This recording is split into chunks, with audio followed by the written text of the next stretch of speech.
Well, ladies and gentlemen, boys and girls, welcome into the 10th round of the 2023 RaceFactory Gaming National Motocross Championship in MX Simulator. My name is Kellen Brower, excited to bring you guys the action tonight from Budds Creek, and this is going to be the 10th round of this championship, 11 rounds of this series. So we are at the penultimate round of this championship, and we have got a doozy of a championship fight in both our 250 and 450 classes to talk about. So I'm not going to hang out too long. We're going to get right into the nitty-gritty of it, and we'll of course start by talking about qualifying going into tonight. These guys had just about a day of qualifying time, so let's go ahead and take a look at our 450 class qualifying times rolling into tonight. Pablo Vial going fastest out of France at a 1:53.453. Look at that. Over a second faster for Vial, who is looking to get a breakthrough victory here late in the season. Vial from England, and then Payson Johnson and Alexis Leclerc only separated by a tenth of a second there in third and fourth, with Trevor Burns rounding out our top five. So our two title guys in Johnson and Leclerc, they're close. They are certainly just that 1/10 of a second apart from each other. Looking down the order, trying to see, looks like we got 43 guys to run laps, so I'm curious if we're going to get consolation races tonight. 250 class, though, our two championship contenders, 2/10 between them, but they are at the top. Seth Shirley and Cade Matherly, 156.9 for Shirley, 157.1 for Cade Matherly is the only difference between the two of them in qualifying thus far. Balzer down at a 58.4, Ryan Chowsey up there with a 58.7, and Braden Tharp at a 59.0. So these guys, also 43 riders, I'd assume probably no consolation races. I think they'll just backgate a few guys if we have full lobbies. But let's talk about our championship standings, as I said. So with 4 motos left to go, Alexis Leclerc is up 15 points on Payson Johnson, but Johnson stormed to the second moto victory at Unadilla last week, won the overall, and now is in his own destiny of sorts. If Leclerc can go 2-2-2-2 to wrap this thing up, he would be your champion no matter what. But we've seen other guys get in the mix, and Leclerc had a tough time in the second moto last week at Unadilla. So I think because of that, we're going to have to keep an eye on riders like Tyler Lang, like a Cooper Hunt as well, getting into the mix. Even, Braden Carter, Pablo Vial, who is fastest tonight. Those guys all have had strong rides this year, and Colby England as well back at it. He was also quick here tonight. So, man, Leclerc, he is going to have his hands full trying to maintain this 15-point advantage with these 4 motos to go, and it is going to be fun to watch. But also fun to watch is this 250 class, because there's only 12 points between Cade Matherly and Seth Shirley. Neither of these riders have won this championship before. Shirley's coming off a 250 East Championship in Supercross, but Matherly is looking for his first professional title in MX Simulator, and he has got 4 motos to try to get it done. Our defending champion, Logan Leitzel, bowed out of the series, did not race Unadilla. We don't expect him back for the rest of the year, but he is still third in the championship there ahead of Tharp and Carr. So that is your story rolling into the motos, and that is the beautiful Budds Creek racetrack here in Maryland. And we're going to get going racing here very quickly. I almost am certain of it. So I think, like I said, we're not going to have consolation races tonight. I think we're rolling straight into the motos, which is always exciting. Kick it right off with some action. And I'll be bringing you guys all the way through here, about 3 hours live action tonight in MX Simulator. The best riders in the game, in the world, are here ready to do battle. That's why we got riders like Pablo Vial coming from France. Our championship leader, Alexis Leclerc, he's from France as well. And then we've got a whole host of riders, Canadians. We got a few German riders even raced at Unadilla. We've got Rasmus Balzer, who is from Denmark. He's super fast. Johnny Padani, who is now in Ireland by way of, I think Poland for Padani. So riders from all over the world. We got the Australians sometimes. It's always a good time to watch and see these guys do battle. And this racetrack tends to provide some pretty good races because a lot of back and forth, up and down over the hills, and a lot of lines around this racetrack as well. Once again, another track that RaceFactory went really deep in on getting as many lines established before the moto started. I know that the road system will wear that in a little bit more as the motos go on, but this is a lot different than we've seen in the past years, where they usually left the track pretty flat and let the road system work. No, they're starting with rough tracks here this year, and it's been, I feel like, giving us some better racing. So we'll see if we get another barn burner here tonight at Budds Creek. And also, yeah, shout out to Brazil, Barbosa MX in chat. reminding me that the Brazilians are always hanging out. We got Eduardo Simões, Marcondes Feitosa, lots of guys out here doing it for the Brazilians, and maybe we'll see a few of them on the screen here tonight. Yes, Cole, I did announce Loretta's. The guy that sounded just like me was me. I was there for all 5 days calling the motos, so definitely quite the fun experience, and hopefully get to continue to do more of that real life stuff and carry on from the knowledge base I've established in calling these MX Simulator races over the years. But yeah, back onto the sim side of things. Well, we got some championships to figure out, and we're going to see 250 Moto 1, I believe, go into the gate here in just a moment as we load into the server. It takes a little bit of time to load in, just got a lot of everyone's skins, and we're getting to that time of the year where everyone's updated their skins 3 or 4 times, and got to make sure I have all the packs every single week, but I think I got everyone's this time out. But it does take a little bit of time to load in for sure, no question about that. Johnny Hopkins, I need to announce the size of that hog. My hogs are reserved. I'll leave that to Scooty Puff Jr. to announce the size of hogs that are present. And why is every single time my reshade preset always does this? But we're about to load in. We'll get it. We'll get it sorted. There we go. Loading track script done, and bam, loaded in. So we have to disconnect and reconnect real quick just to get everyone reloaded again. I'm doing great, Leon. Good to see you tonight. Hopefully you're doing well. And bam. All right, back in the server. Just fix the preset. Okay. All right, so this is indeed 250 Moto 1, which means I've got to get my ducks in a row here and get my background up and our moto timer ready to go, because these guys are going to do 30 minutes plus 2 laps. Jack Fowler, Nick Langstrup, Emmanuel Cepeda, Christopher McPherson, Race Cobble, Seth Shirley's right there, Jace Williams, J.R. Reyes, Austin Partolo, Nick Casella, Timmy Briscoe, Tyler Shields, Mads Bull. We got Muhammad Arico, we got Lucas Brune, Alec Horn, John Matthews, Dylan Cavicciuti, Jack Gatlin, Luke Fowler, Rasmus Balzer again, Steezy Films, Ryan Fleming, Ryan Swanson, Nick Niles, Alex Zellner, Caden Speck, Braden Tharp, Ben Naranja. We got Cade Matherly, the championship leader, Seth Garrett, Harrison Gafford, Ryan Chowsey, Johannes Brindal. Also in the mix, Hayden Stevenson, Tristan Powell, Jonah Biquette. There is Evan Holt, Cash Woods, and Evan Vanderkoy making up the field of riders ready to go racing here at Budds Creek. And Budds Creek is always a bit of a crapshoot to determine who's going to get that Studio 8 Whole Shot Award. So I'm just going to go off the wall. I'm going to pick Ryan Chowsey, who qualified really well here tonight, 4th fastest. I'm going to see if he can get us a good start and maybe pick up that Studio 8 Whole Shot into the first turn. We are getting ready to go, though. 30 minutes plus 2 laps on the docket. That 30 card will be up and ready to twist sideways and go. Oh, hopefully don't miss the start. Took a long time to reload that script. There we go. And we just got off and running into the first corner. Who's going to get the whole shot? Oh, it's a land rush. We got a Cowie that drove in deep. I think that was Speck on the 89, and he's down with Gafford, who's in the pond. Who's going to come out the lead? It's Cade Matherly with the Studio 8 whole shot. And look at that. He's got Seth Shirley on the 44 right with him. So Shirley's going to tuck up right behind him, and this is exactly what we wanted to see. Our championship rivals, 12 points between them, starting first and second. And are we set for a battle? They were first and second in qualifying.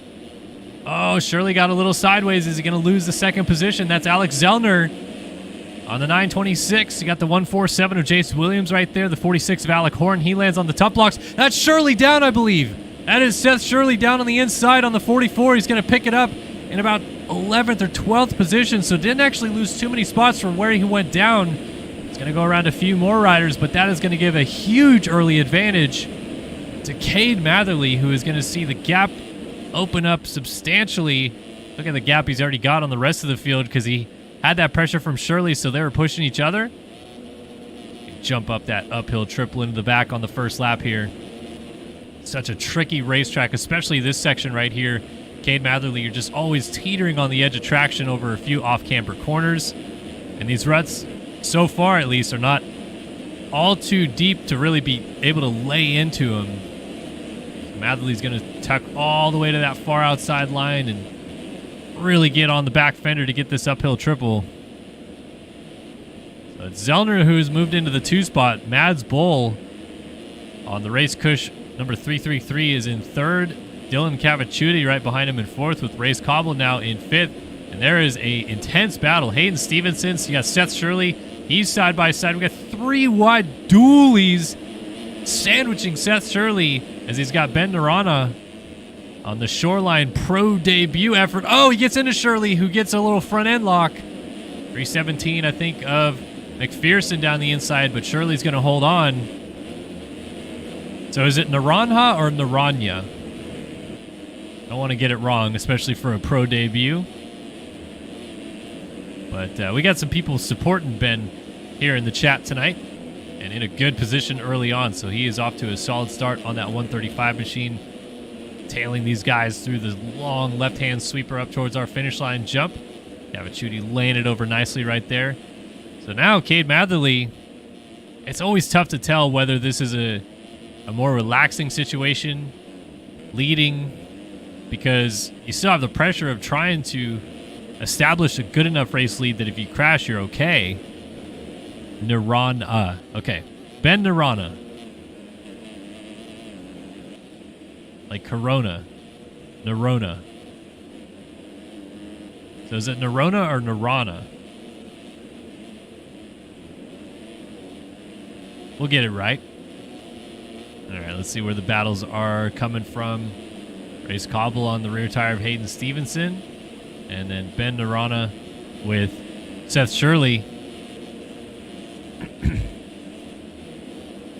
Naronha.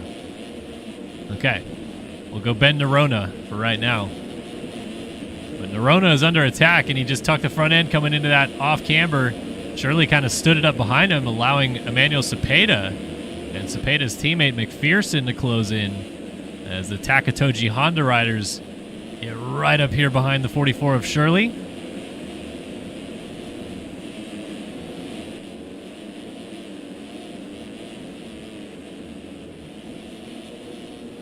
Shirley now closing that gap right back up to Narona.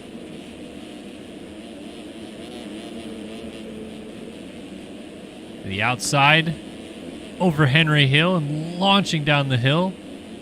Always keen to see how far these guys are willing to send it off of that hill. Oh, Shirley. Rear end kind of slid into that corner. That's the tricky part of this racetrack, is that you have ruts that kind of don't necessarily lead you perfectly into the corner, kind of the way you would like to arc it, so then you end up teetering over a couple of them, and you might have the front end slide down one side or the rear end like he did right there, fall down the other. He's going to pull up alongside Narona over the finish line jump. Dualies! Oh, and Shirley goes down! He was trying to scrub hard to get to the inside line, and he is down. He's going to lose 3 positions in the process. Evan Holt went by, as did Chase Williams and Cash Woods.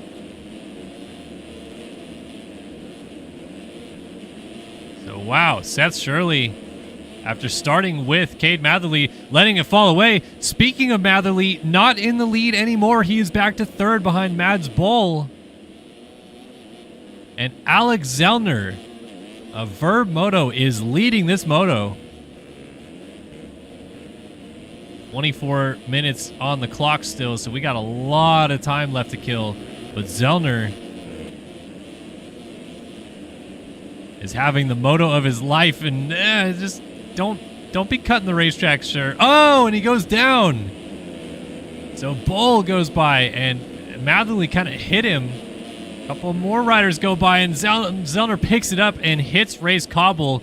A little overzealous trying to get going again. So we've got a battle for the lead between Bull and Matherly, and a battle for 3rd between Cavicciuti and Stevenson. They're actually not too far behind Mads Bull.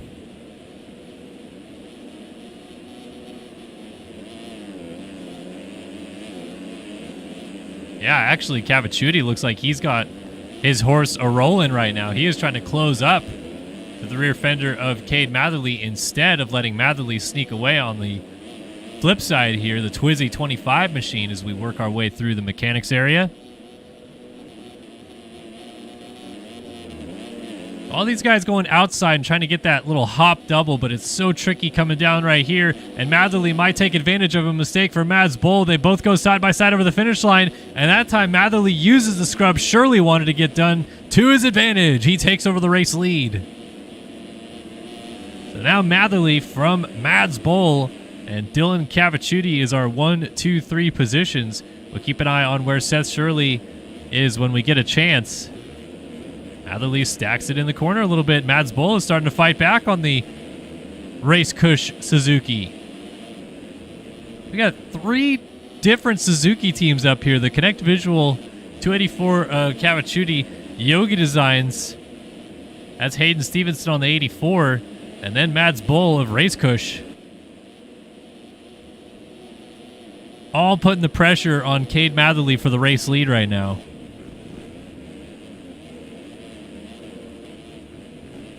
You can see just how tricky coming down that hill is. I mean, it's already starting to get a little chopped up. Mistake there for Matherly, so Boll is going to close up a little bit, but Matherly able to launch back down the hill.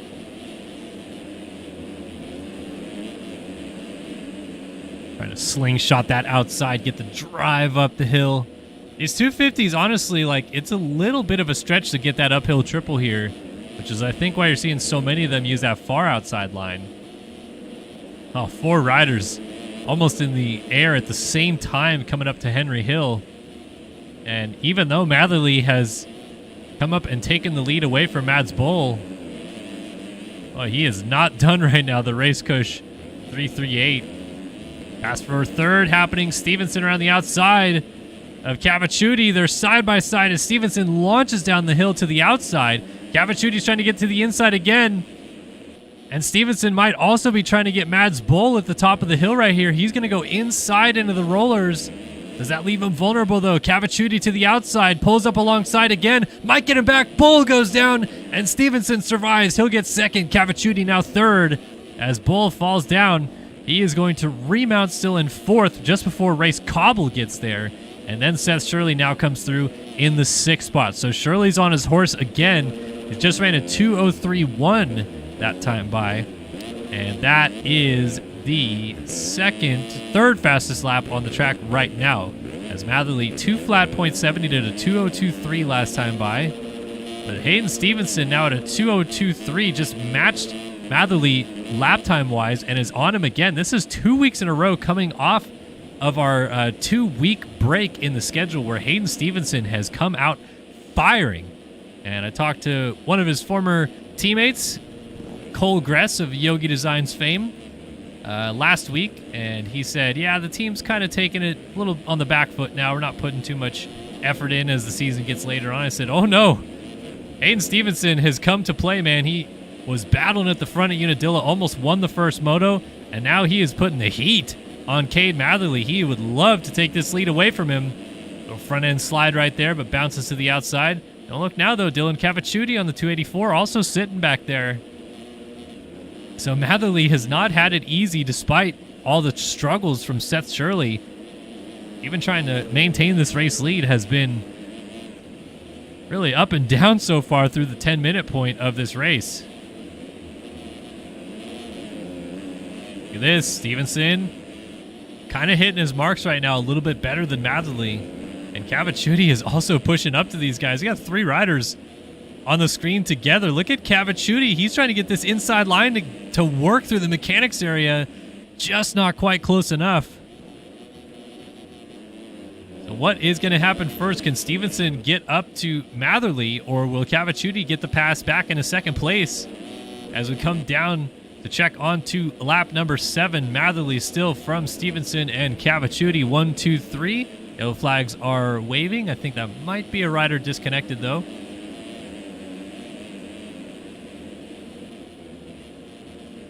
This is a really good battle for the lead, man. These guys are changing up their lines, really pushing up to each other as well. Look at this, inside for Stevenson.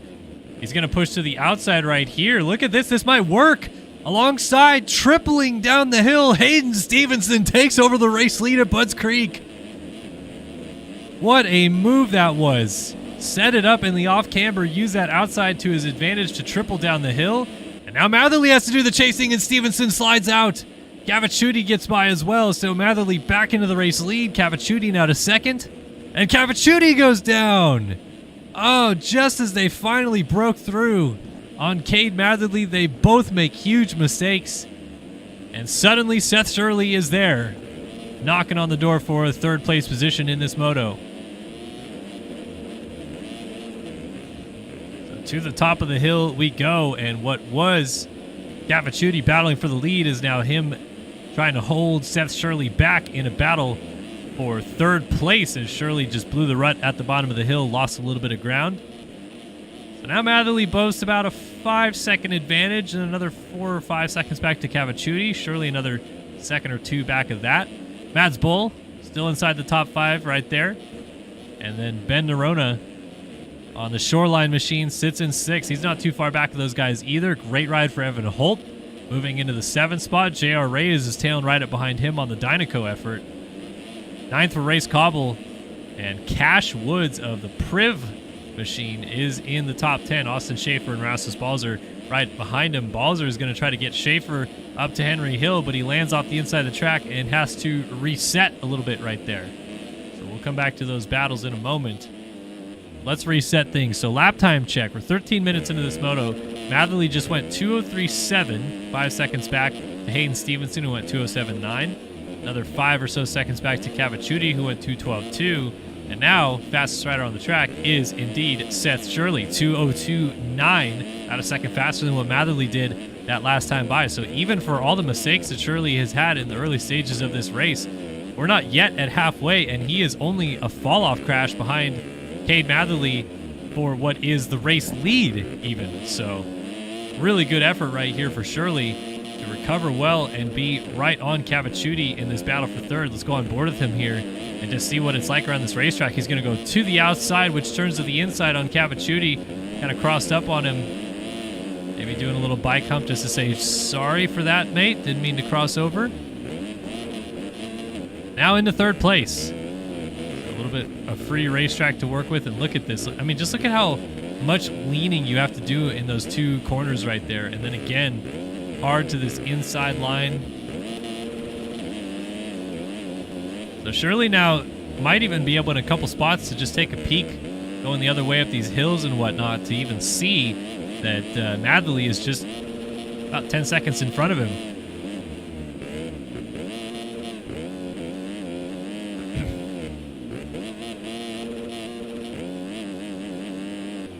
He's got the gap down to 4.2 seconds as he launches down off of Henry Hill.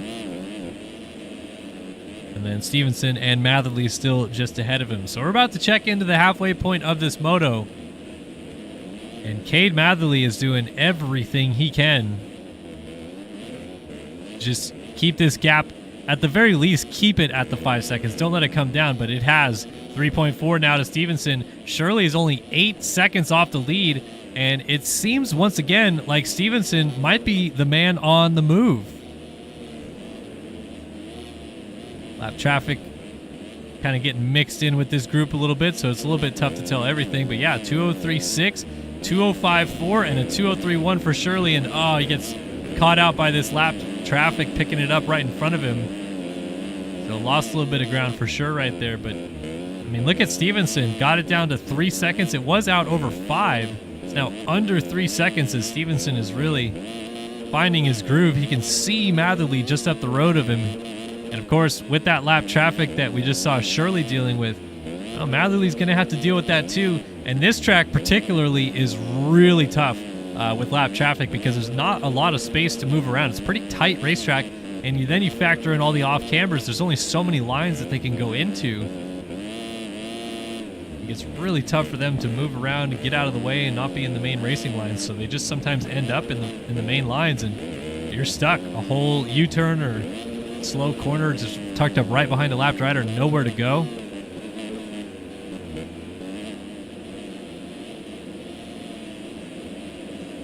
So Stevenson continues to put the charge on As Matherly out front. Little bit of a bobble right there. 3.6 second lead still. So Shirley with a little bit of that lap traffic issue now out to 10 seconds back. But here comes another slew of lapped riders that Matherly is about to come up upon. And there we go. Riders getting in that main line right in front of him and crossing up, staying in the main line to the outside right here. So then what do you do if you're Matherly? You just have to take a different line and hope you pass him. Get the 67 machine not really moving out of the way, but like I said, it's hard to move. Now in this situation, he could have definitely swung wide right there, and he's now just being a rider that is in the way of a battle he is not in. So tough look right there, and yeah, now he is going to put Matherly on the ground. So the 67 ride, being a horrendous lapper right there, allows Hayden Stevenson to take the race lead. I was giving him the benefit of the doubt for those few corners, but really after that, just awful situation right there and terrible awareness. See who the 67 machine is. It's like Tyler Shields of D Corp, just being an awful lapped rider right there. And oh, Mads Bull is in the third, so Shirley went down, and he's got Cavicciuti right behind him. So Shirley, who made it up to third, is now fourth. Another lapped rider down right there. But Shirley having to deal with the pressure from Cavicciuti. Two different battles going on. Matherly trying to close back up on Stevenson for the race lead, but Shirley dealing with this pressure from Dylan Cavicciuti, who just landed into the tough blocks right there. Meanwhile, another battle further back. JR Reyes has caught up to Ben Nerona. Inside-outside options. Reyes trying to land in that rut and hook it, just doesn't quite get it. Oh, and then lays into that one a little bit awkwardly. More lap traffic down. So Nerona survives for right now. We'll come back to that battle in a moment. Here is the battle for the lead, though. Stevenson versus that shiny red plate of the 25 machine of Cade Matherly. Creeping up on the final third of this race in a few moments.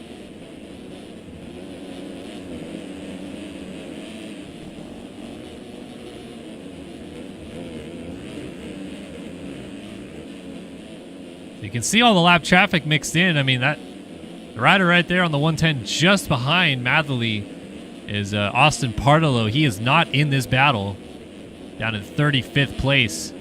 He is still right on those guys, making it look like he is trying to get part of the battle almost.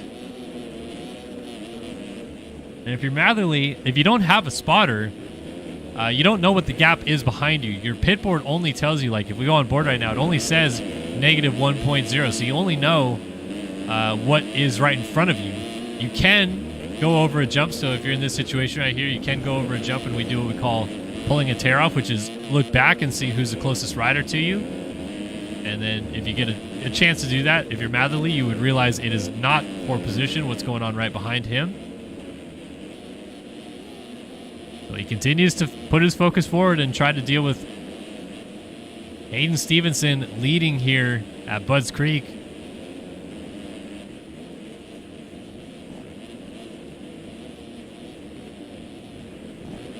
We're just about to crest the 20-minute mark of this race, and now into the final 10 minutes plus 2 laps. If you're Matherly, at this point in time, you can see him.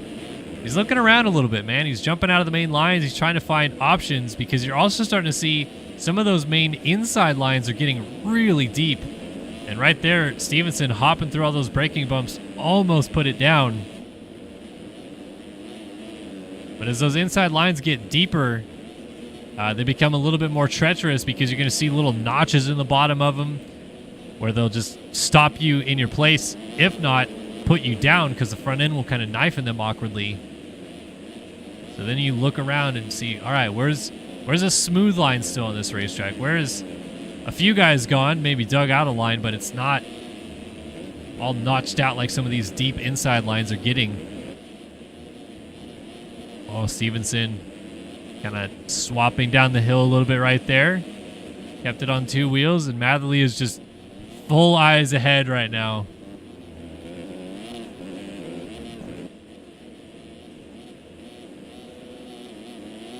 Do a lap time check on Stevenson. So 2:04.4. We know Matherly crashed, but he just did a 204.7 behind him. And then Mads Bull lapping one of the lap riders out of the way. And then Shirley, who picked it up from a crash. I want to see what his lap time is. He's pretty far back of Matherly now, so I think getting up there and challenging in a point situation, 2:02.5, so still putting down some qualifying pace lap times. Is this a change for the lead? Matherly just tripled down the hill. Now he's going to funnel in behind Stevenson.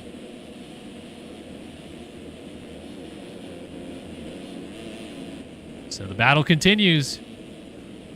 And again, it's tough because if you're Matherly, you don't want to stray out of the main lines too much because you might end up in a really bad line. But as you see here, he's just following. What do you do?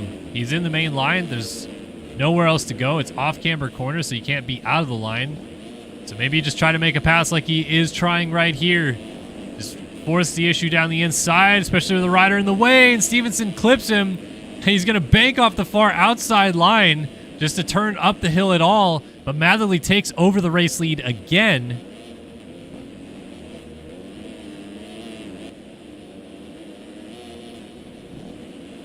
Now Stevenson has to go back to the drawing board and figure out how he can make a pass on Cade Matherly.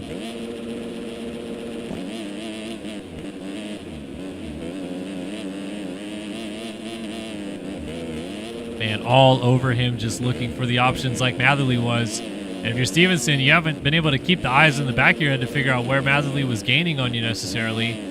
But you do get a blueprint right now of what's going on.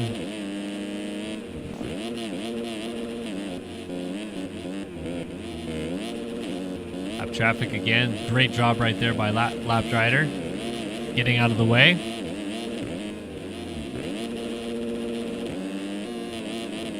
So Stevenson is just eyeing up his opportunities. Shirley has lost a lot of ground to Mads Bull, so he is on his own. This is an intense battle for the lead, though. And Stevenson right now is Shirley's best friend to try to limit the damage that Cade Matherly could cause in this moto. Oh, Stevenson missed that inside line.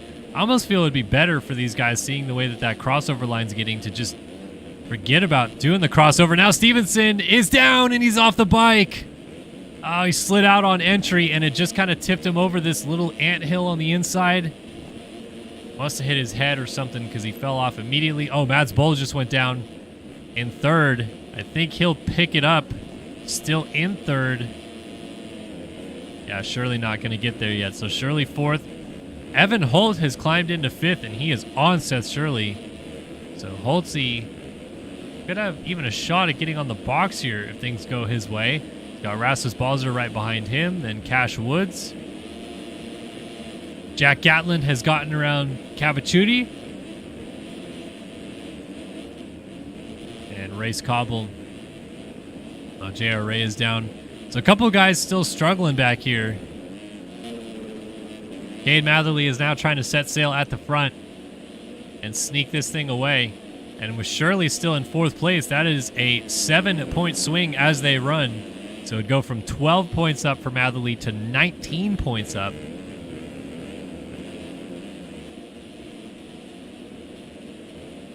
That would be huge with just the 3 motos left to go, because then it puts all the pressure on Shirley. Like, Shirley has to basically win out from there and hope for really just one bad moto for Matherly, because if he wins out, he pulls it from 19 down to 13. Or I should say down to 10 if he won out with that 19-point deficit. But then he would, if Matherly has like a random 7th, changes everything up.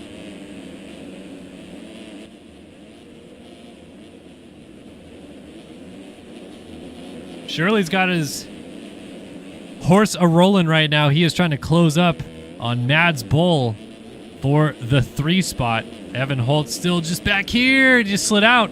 Balzer's going to go by on the 35. So Holtzy slips back to 6th now. Cash Woods just behind him in 7th.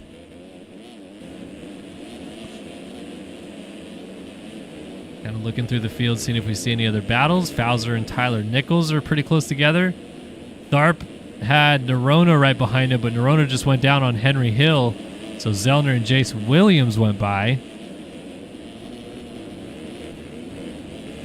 Oh, now Zellner goes down. Remember, Zellner led this race at one point and has fallen to the wayside in this one for sure.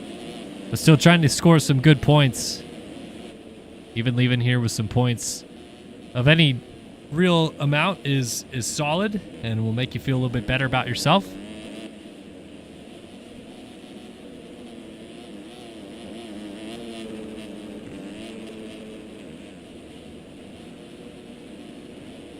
Matherly launches off of Henry Hill. He is down into the final 3 minutes plus 2 laps of this race. Stevenson going to keep trying, though. 8.3 seconds. I'm curious of the lap times this time by, because Matherly's in the 205s. I mean, to his credit, he's still doing really good lap times, but it's gone from fast to solid, and we're seeing guys still dip their toes into the 202s. If Matherly's going to stay at a 205 and we can see someone like a Stevenson go into the 202s, maybe even consistently down the stretch, it changes things. So 206.7. Let's see what Stevenson's able to put in. Well, he goes 205.9, so only 0.8 faster that time by.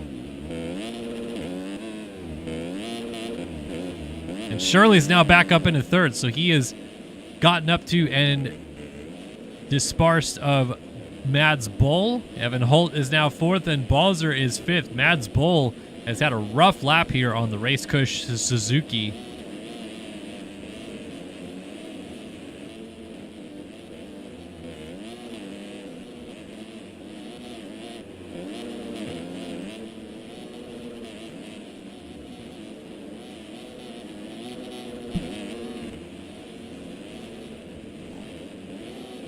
Cool to see all the Suzukis that are in this race. I like when the teams do the stuff off the wall. I feel like we went maybe 3 or 4 years in a row where a lot of teams in this game were just running basically replica setups. And I get it, it's cool. But to me, it's even cooler when you make something that's your own and something that stands out. When you look at the bike, you go, yeah, that's the Twizy Yamaha. And that's what a lot of the teams I feel like are doing these days. I mean, like, even this Yogi bike is solid, man. All that little red mixed in, little red on the rear fender, red on the side plates. It's a solid looking machine. And then there is Matherly's Twizy Yamaha. A lot of black on the plate to highlight the Twizy. And then even a little touch of some light blue on the back, little teal action. I like it. All right, what I also like is Hayden Stevenson eyeing up closing this gap down, and we are not going to see time expire before they get back to the flag, and Stevenson does a little pirouette. Well, Matherly was down going up the Studio 8 hole shot line. That is weird. So as much as Stevenson lost time, Matherly lost about the same amount of time, and it'll even out to about 5 seconds, so wow. And Matherly's going to miss time by about 15 seconds in the end. They have got 3 laps to go, and a long 3 laps at that. So Shirley's going to go through where they all just made mistakes and see the gap go down to just, what, 19 back? Oh, Matherly down off the side of the track coming up the hill. He just gets it going before Stevenson gets there. Lap traffic in the way. 379 machine just trying to get out of the way, but this is your battle for the lead. Up the inside, Stevenson goes trying to take it. He's got it momentarily. Matherly's trying to fight back. Oh, they touch, and Stevenson goes down off the side of the track in a big way. He stays upright. He does not fall off the bike, but they actually somehow hit each other, and I thought we're going to get away with it. But Matherly is the only one that survives, and Stevenson has to go back to figure it out again. A lot of mistakes coming about, though. And Seth Shirley now only 12 seconds back of Hayden Stevenson. As Matherly is going to get around some lap traffic, more lap riders down. There are lap riders everywhere right now. And now Stevenson's going to have to deal with that little 2 or 3 rider group just ahead.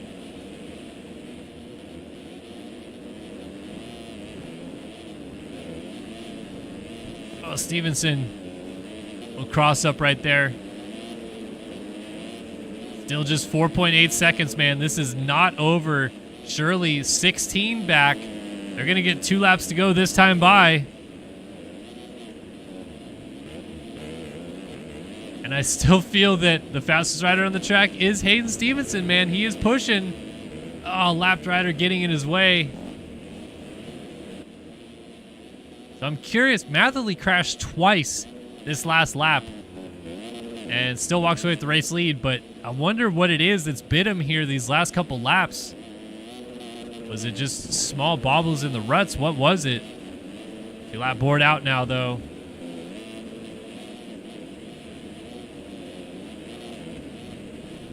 Matherly, rider down, so he had to cut across. I was like, what is he doing? Came up right in front of this little line right here. I mean, that's the gap right there. Stevenson is got it kind of tightening up again. Matherly just honestly straight up looking a little uncomfortable. I don't know what it is, but Stevenson, with a little bit of lap traffic help, has got this gap down in a hurry. Matherly's kind of bouncing around through the corners a little bit. I wonder if his suspension just got a lot of rebound for some of that soft chop early on. And now it's just kicking him back a lot worse because of how big some of these bumps have gotten. I mean, that inside bump right there is nasty how big it is coming into that corner. But down that hill, kind of bouncing through it a little bit. So Stevenson looks like he's just a little bit better set up for the later stages of this race. And yeah, there is not much in it between the two of them on this last lap and a half. Another mistake for Matherly. Stevenson almost high-centered on the rut. Matherly kind of cases the triple. Stevenson got it clean. So here we go, coming down to Henry Hill.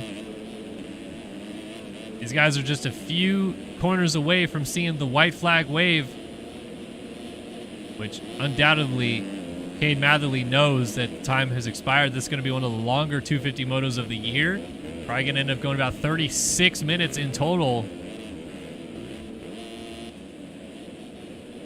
Stevenson kind of jumping down the hill, just trying to keep it close. I mean, Shirley, to his credit, has also brought this down quite a bit, to the point if Stevenson crashes, or even really if Matherly has a late crash here in this one, Seth Shirley could get in the mix. So the white flag will wave. It is 1 lap to go here at Budds Creek, and that is what we're looking at. 1.7 seconds the gap between Stevenson and Cade Matherly trying to win this moto here at Budds Creek 250 Moto 1. Coming down to this lap traffic again, 89. I think that's Caden Speck. Oh, move. Gotta move. Get out of the main line and move. Staying in it. More lap traffic in the way. Stevenson having to enduro his way around as the 89 of Speck still refusing to move.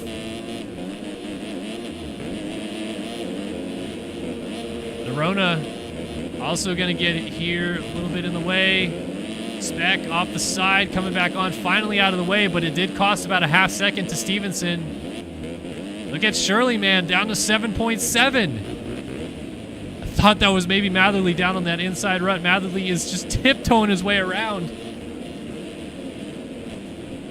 Look at Stevenson, man, rips the inside rut. Charging down the hill. This has caught out a few guys. Good that time by for Matherly. Really good for Stevenson, but he kind of slid his way out of the corner a little bit. Coming down to Henry Hill on the last lap. That's the gap between our leaders, and Shirley is just back here hoping maybe they get together, or maybe at least one of them goes down so he could get up here and steal second on the last lap. Matherly using that far outside. Look at how close Stevenson has got. Neither of them going to the inside because there's a rider down. It's McPherson who gets taken down by Stevenson. He's sick of it. He's just trying to shove people out of the way. Oh, he comes sliding into the corner. He's absolutely sending it down the hill. Matherly's got 1 corner to go. Lap traffic is going to get to the outside and block his line coming down to the flag.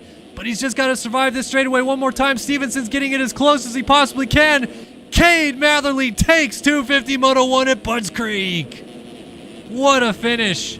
And Stevenson a second down at the flag. And it looks like Shirley crashed coming into the final turn as well. So he will solidify third place, no question about it. And it will be Shirley crossing the line in third. He'll lose 5 points if it stays the same at the front.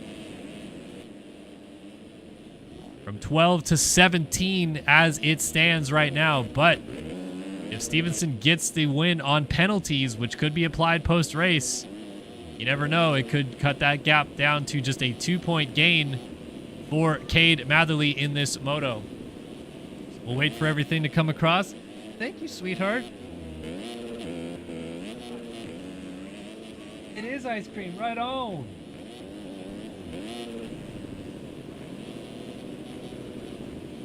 As my wife and daughter bring me some ice cream, Cold Stone's gonna hit different here in a minute. Right? Go for it.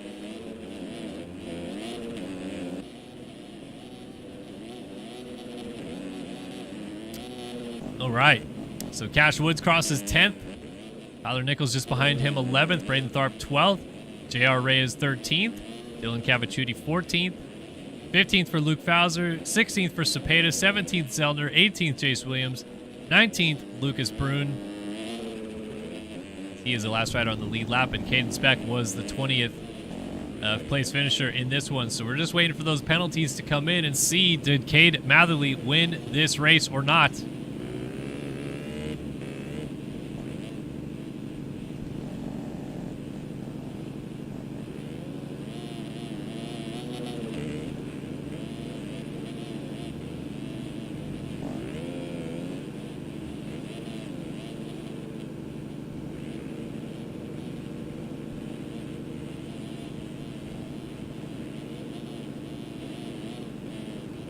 All right, 2 more riders to cross. Let's take a look. And it stays. No penalties for our top 2. Cade Matherly takes 250 Moto 1.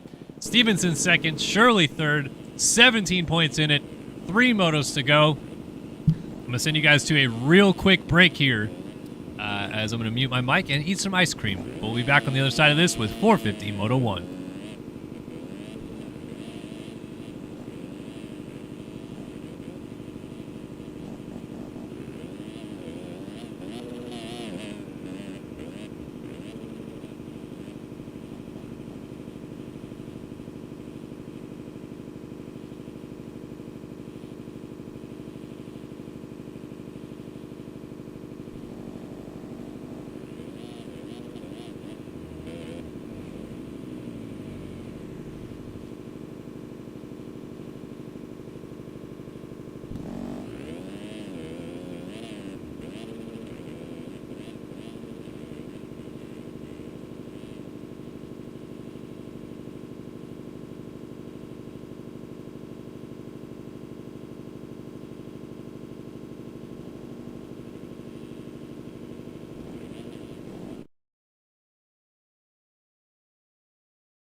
All right. Just scarf down some ice cream real quick. 450 Moto 1 coming up here, folks. Remember, if you're just joining us, excuse me, 15 points between this man right here, defending champion Payson Johnson, and our championship leader, this man right here, Alexis Leclerc. So Leclerc looking for his 5th. Yeah, I said that. 5th. 5 national championships in this game. While Payson Johnson is looking for his 2nd. And after they have exchanged blows in many different capacities, even getting into each other a few times, we've come down to 4 motos where Payson Johnson has to win out more or less. And Leclerc has to try to follow him through basically every moto, really.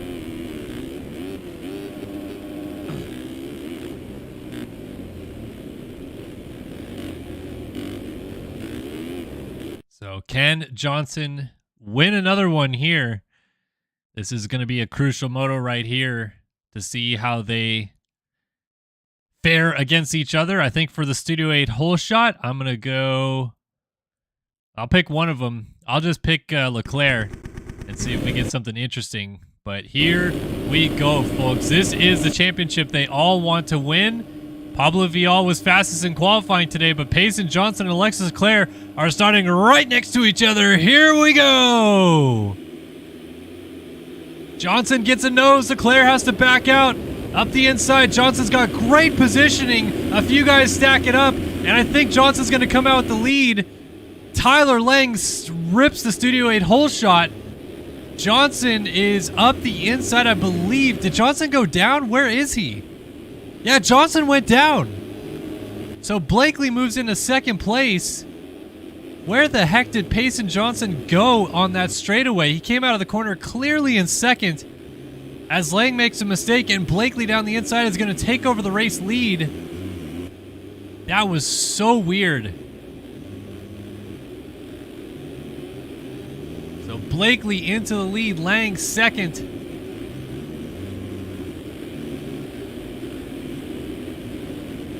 And trying to see where our championship contenders are. Logan Leitzel is up into the 450 class this week. He's in 29th, 30th now. I did not see the 7 or the 1 flash at the top of the screen just yet.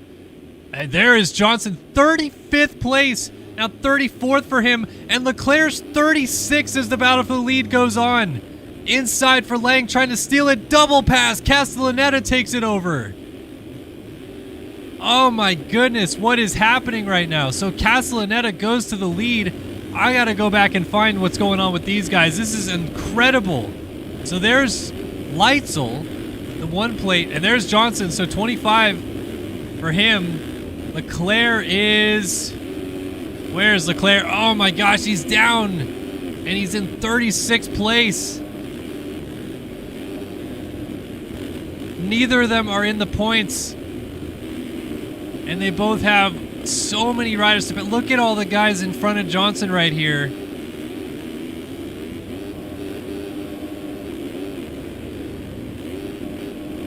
So he's got to try to carefully find a way past. I mean, look at 3-4 wide in front of him. Just trying to use the outside of the track, narrowly avoids. Oh, he's coming together. Wow, Seabolt was a team player right there. I don't know if they're in the same Discord, but he just exited stage left as Johnson was coming down.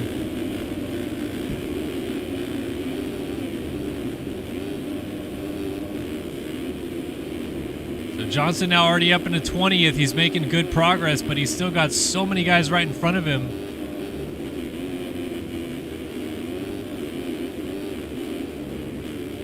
Just cannot afford to crash right now, which is why I'm sticking with him to see how it goes. He gets hit. He front flips and lands it. Oh my goodness. He remains in 18th place. He's up alongside Kyle Boardman. And he's going to go up to 17th now. Wow.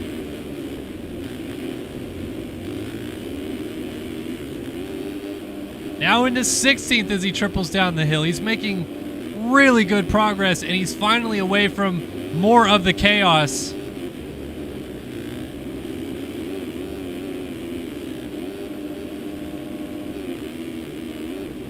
That's crazy what just happened right there. That is unbelievable. So Leclerc now up to 28th. He's also doing a pretty good job of getting through the pack here. But obviously Johnson's in a more opportune position, being ahead of so many riders already. Battling Cooper Hunt, who is his teammate. So I think Hunt will be a little bit favorable, but then now we're getting into some more of the stringent guys. Buttigny. Oh, Buttigny! They touch. I don't know how neither of them went down, and Buttigny's crossing over. How does he not hit him? Oh, he does! Johnson, front end tuck. And he's going to go around Henry Hill. He's going to actually consider getting back on, up it. Slides down to 21st place as Estrella almost landed on him. And now Leclerc is only about 7 seconds behind him. Oh, this is crazy. I mean, there's a great battle for the lead going on. Castellaneta is still out front, but I'm just trying to keep tabs on this championship scenario between these guys.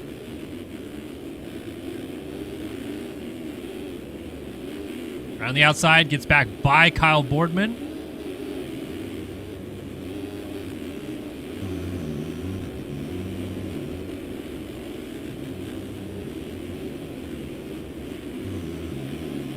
Now he's got a little group ahead of him again. That's Simos, Jared Gummison, and then look at this pack. Oh, that's going to be real treacherous for him to try to get by. He's going to get a pass right there by Simos. Right in, kind of tucked. Oh, look at this pack. Honestly, it's such a better view just being right behind him so you can see what he's seeing here. Oh, Hubbard. Also just going to try to get to this inside, make a quick pass here. But he's not going to be able to get to the inside of the top of the hill, I don't think. He's going to try it? No. He's going to go to the second line just to make sure. And then all these guys block this line right here, but if they stack up and go down him, he's got nowhere to go. He's going to jump to the outside right here. And, oh, Hubbard down to the inside, so that's going to be a pass for him. He's still got these 5 riders right in front of him. He's now 13th. He's going to scoot around Austin Bear. Oh, rider down right in front of him. That's going to clear a spot. Trying to peek back and see if I see the green of Leclerc. I might be back there about 18th now. As Johnson's now up to 11th, so Leclerc, there he is. He's 21st actually, side by side with Hubbard, his teammate. So now Leclerc, he's got to go through all these guys. Going to get another pass on a crash, another pass right there. That's Boardman down on the inside. Leitzel now ahead of him. Caleb Hall, then Austin Bear.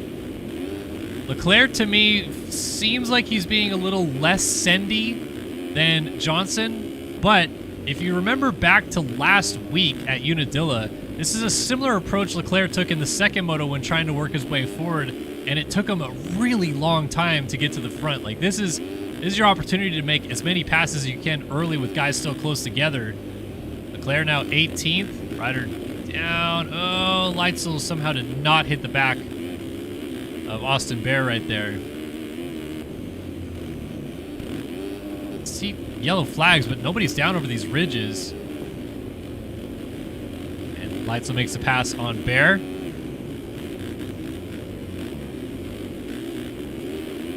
So you're seeing now that the pack is dispersing just a little bit more. It's not as tight-knit as it was, so Johnson was able to make quick passes because he would pass 2 or 3 guys at the same time. He's going to go outside, try to slingshot around Bear. He's got him. Leitzel, meanwhile, focusing forward as that's Jack Mark. That's a solid one. I was like, is that Johnson? Blair outside on Leitzel. Rider down. That's the 500 rider this week, who is... can't click on him. There, Trevor Burns. Riding the CR500. Leclerc made a couple more passes. He's now 15th. Where is Johnson? So Johnson's now 10th. So now that things have settled down, let's figure this out. It's Lang who's got a pretty big lead. Frank Jackson now 2nd. Colby Eagland in 3rd. Jason Stubbs 4th. Castellaneta 5th. Blakely 6th. Cooper Hunt now up to 7th. Braden Carter is in 8th. Enzo Butigny is 9th. And then Payson Johnson rounds out our top 10. Noah Bindis is 11th ahead of Jeremy Seabolt in 12th. Caleb Hall 13th. Jack Mark 14th. And then Alexis Leclerc now into the top 15. So let's go back to Johnson again, working on Butigny. This is the guy that he got together with going up to Henry Hill about 2.5 laps ago.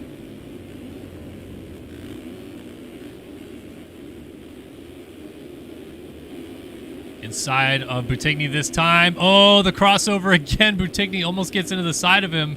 And then Butigny really crosses up to the outside, but I think he just went down. He's not off the bike, but Johnson does make that pass. He is now into 9th. Butigny falls back just ahead of Bindis. Seabolt right behind Bindis, putting the pressure on him. And then we got this Caleb Hall, Jack Mark, Alexis Leclerc battle coming in. Leclerc trying to get to the inside of Jack Mark. Triple down the hill. Oh, Mark down. Leclerc hits him, and Leclerc's off the bike. So that is the disadvantage of following somebody. Leclerc is only going to lose 2-3 positions now because Jack Mark did get going still ahead of him. Tanner Rogers also went by. But now Jack Mark playing a bit of a championship spoiler here, as Leclerc has to try to figure out his way back around him again. And there up the inside goes Leclerc, making that pass back. So Mark will settle in behind him. Leclerc has got to go get teammate Tanner Rogers next.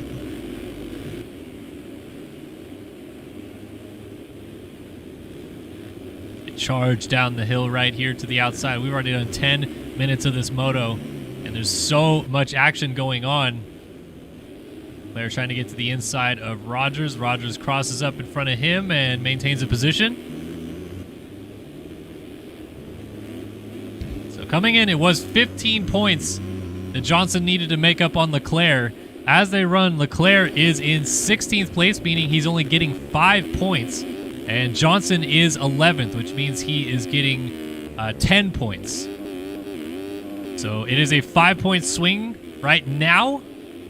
And it's unbelievable that neither of them are in the top 10. I mean, Tyler Lang has absolutely taken off with this race. If you remember to last year, this is where Lang went 1-1 at Budds Creek. He was the defending champion after winning in 2021. And it took him all the way till Budds Creek, the second to last round, or the third to last round of the championship, I should say, to finally win a moto. Then he went 1-1 on the day.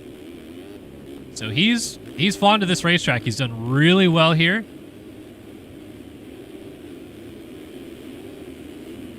And now he has got a substantial lead. I mean, Frank Jackson is 15 seconds back. Colby Eagland's starting to close up on Jackson a little bit. And then Jason Stubbs. Cooper Hunt also deserves a lot of credit right now. He is now into 5th. He just got Braden Carter. And Hunt, remember, was back there with Johnson. At one point, Johnson passed him, and then Johnson went down, so Hunt got back by. But now, Cooper Hunt, he's trying to get into 4th place on Jason Stubbs. He got him. So Cooper Hunt has been flying forward in this race. Castellaneta now in 7th. Butigny there in 8th. Blakely 9th, and then Johnson 10th. Bindis 11th. Seabolt 12th. Hall 13th. Bear 14th. And Leclerc now back into the top 15 again. So let's go back to Johnson. Go on board with him here as he closes back up onto Chase Blakely now just ahead of him. Blakely down with Butigny. 2 spots right there. Johnson now up to 8th.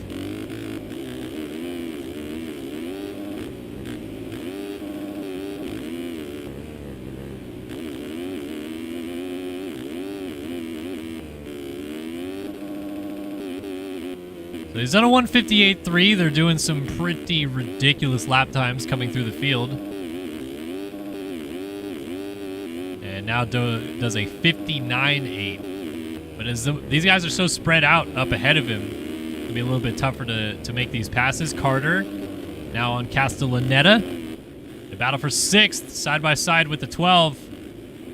And those are essentially teammates. I know it doesn't look like it, but Carter's elected to race a Yamaha of some kind. Does it still say Phil's on the side of that bike? No, he is riding... What is he riding?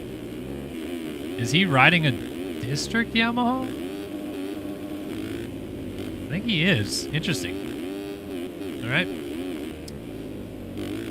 Well, Johnson is back behind Buttigny again. I don't know where that happened, but Bindis and Buttigny went back around Payson Johnson. So Johnson he went all the way to 9th and back to 11th. Now he was up to 8th and then back to 10th.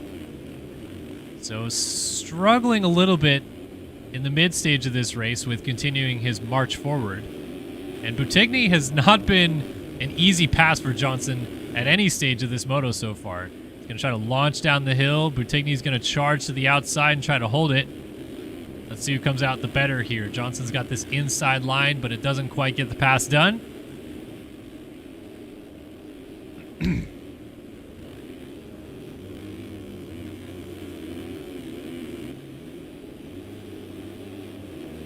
Yeah, Buttigny is certainly fighting with Johnson tooth and nail, not giving him an inch despite his championship situation, which all fair. I mean, these guys are all out here trying to do as best they can as well. It doesn't matter what championship is going on in their mind. They want to, if you're Enzo Buttigny, you want to stay in P9 and maybe go get Noah Bindis for 8th.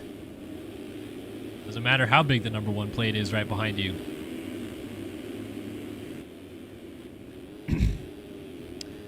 So up and over the hill, he is going to get Bindis, and then Bindis kind of stacked it in the corner just in front of Johnson.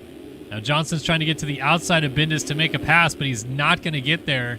Oh, he's going to try to go to the inside after the finish line jump. Bindis outside to in right here is trying to hold it, but Johnson does complete the pass, and he's going to get Buttigny as well because he railed that inside rut. Beautiful move by Payson Johnson. So Johnson now back up into 8th. There's Hall, Blakely, and then Leclerc. So Leclerc is now up to 13th. He's trying to get up to 11th with the 2 guys that are just ahead of him. So this moto, I mean, I apologize to our leaders, but it really has turned into the how far can our championship rivals get through the field race, which has really been a sight to behold. It's like Leclerc still has Leitzel right behind him as he goes to work on Chase Blakely. Or no, that's Steve Bonnell. These guys are confusing me, man. Their skins change like every week, and then Bonnell's using Leitzel's number as well.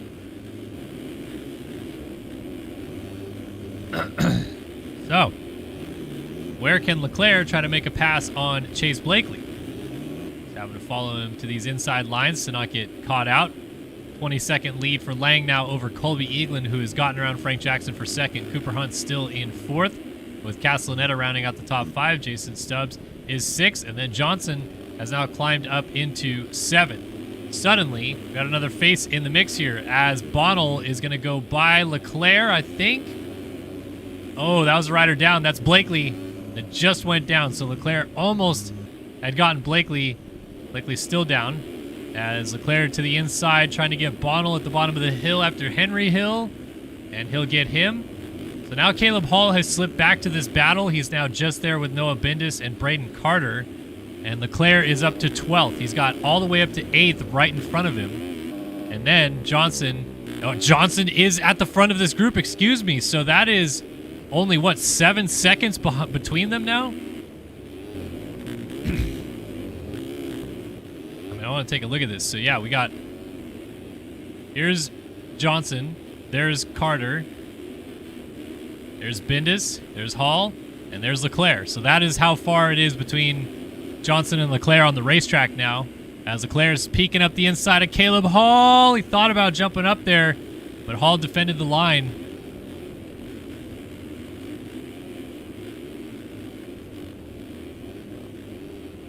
And Hall is doing a masterful job of defending these inside lines. We got a battle for 2nd going on right now, as Eagland and Cooper Hunt are going at it. Frank Jackson also not too far behind these guys. So as much as we've given the credit to Johnson and Leclerc for coming through the field, man, Cooper Hunt has made it look really easy to come from. I mean, when we saw him with Johnson, he was about 24th, 25th, and now he is in third, battling for second.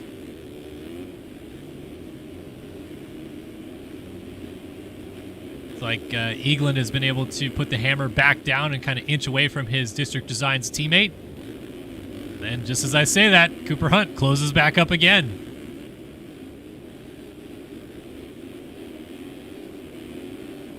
Fly through the corner, through the Studio 8 hole shot line. We'll check in with this battle in a minute. Frank Jackson there in 4th, Castellaneta 5th, Stubbs 6th, Buttigny 7th, Johnson 8th, Carter 9th, and Bindis 10th, Leclerc 11th. So a few guys have been shuffled around. Leclerc is trying to get Noah Bindis.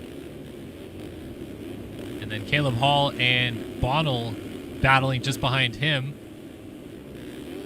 Then you also got Carter, who is putting the heat on Payson Johnson, and Johnson again is going to have to try to pass Enzo Buttigny, who he's found a few times this moto. This is what, the third time he's going to try to attempt to pass on Buttigny. And Buttigny again misses that inside line. Again, Johnson rips the far inside, but it doesn't quite work. Johnson launching at the top of the hill, Ryder down on the inside, but Johnson's going to make a beautiful pass stick. Now he's right behind Castellaneta, and he's up to 7th. Looking at P6 just in front of him as Buttigny just dealing with the heat now from Carter. Lap traffic, or is that Bindis? That is lap traffic that Castellaneta is trying to weave around right there. Carter and Buttigny still just behind. And then Bindis is kept Leclerc behind him. No, Bindis having a really solid ride right here. And I mean, it's pretty clear to me that Johnson nor Leclerc are going to win this moto, at least in my opinion. But I didn't think it would come to the point where they wouldn't even maybe get up to second or third, which is pretty likely now with where Eagland is on the track. Stubbs made a mistake. He's coming across on Johnson. Got to be careful. Castellaneta and Carter are right there. Look at that. Castellaneta down the inside, gets the pass. Oh, Stubbs goes down. Carter's going to try to get up alongside Johnson. Not quite close enough. Johnson has to deal with getting back around Castellaneta as they go over Henry Hill. Castellaneta is going to tuck to the inside and defend. Johnson to the outside. Oh, crosses up. Oh, and Carter gets into the side of Castellaneta. Buttigny hits Castellaneta and goes down. Here's Stubbs. Leclerc has to avoid him. He goes out of the rut and hops across. He finally got around Bindis, and now he's going to be right behind Buttigny. He's up to 9th. So Leclerc into 9th, Buttigny 8th, Castellaneta 7th, Carter 6th, and Johnson now into 5th. So that is 16 points for Johnson, whereas Leclerc in 9th is sitting on 12. There's a 4-point swing as it runs, but Johnson is now in a position where every pass he makes would be worth 2 extra points instead of just the 1. So if we're watching Leclerc here, he's going to work on Enzo Buttigny, fellow Frenchman. And Leclerc trying to outside to in. Not going to be close enough here. Look at how deep this corner's gotten as Leclerc tucks to the far inside. Buttigny crosses up in front of him. Leclerc slides the rear end. Castellaneta was down. So that's going to be another spot up to 8th. And look at the train behind Castellaneta. Bindis, Hall, Bonnell, all still right there. As Leclerc still working on Buttigny in what is now a battle for 7th. And Leclerc, I thought he ripped that rut a little bit better, but maybe the exit of that rut is a little worse than I expected. Buttigny kind of landing rough on the inside right there. So it's still Lang, Eagland, Hunt. 1, 2, 3. Leclerc inside on Buttigny.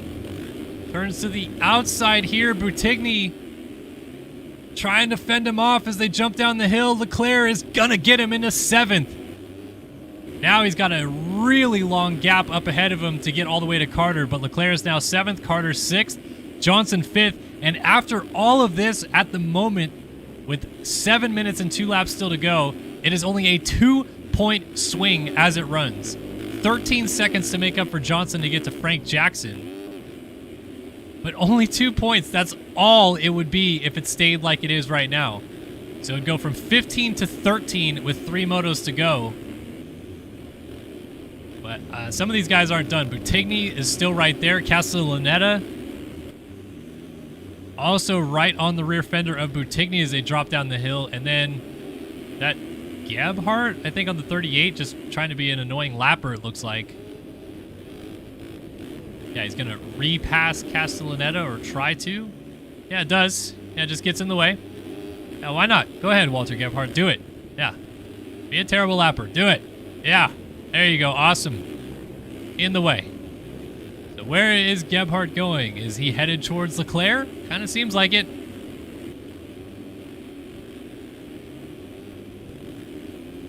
Oh, and he goes down. Thank goodness.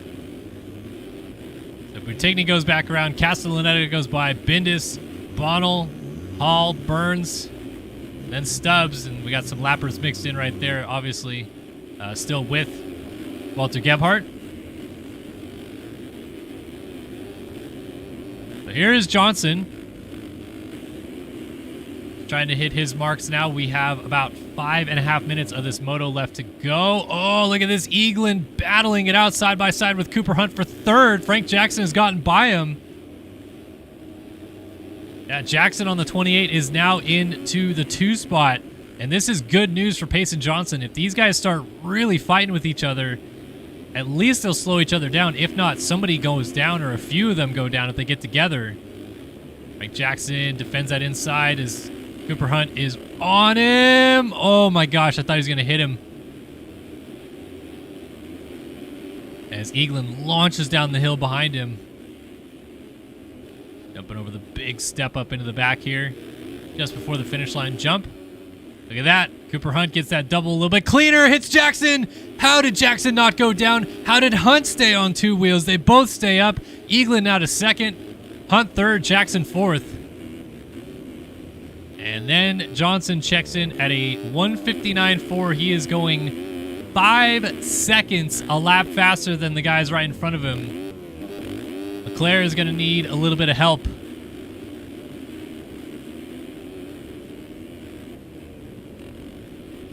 Oh, that is Eagland down and picks it up, almost hits his head on the side of the track right there. So Johnson is going to see Colby Eagland, his teammate, get into the fray right here.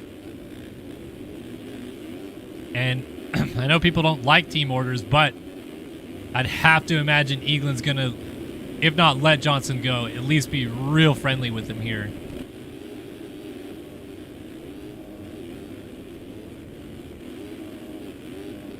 As the District Designs boys are going to see each other here soon. Where is Frank Jackson? Wow, he's now behind Braden Carter, just ahead of Leclerc. So Frank Jackson had an atrocious string. We didn't even see him. Must have been off the track and down somewhere. Leclerc just went 2 flat 0.8, his best lap of the race. But Johnson's now fourth. And that is another 2 points to his favor.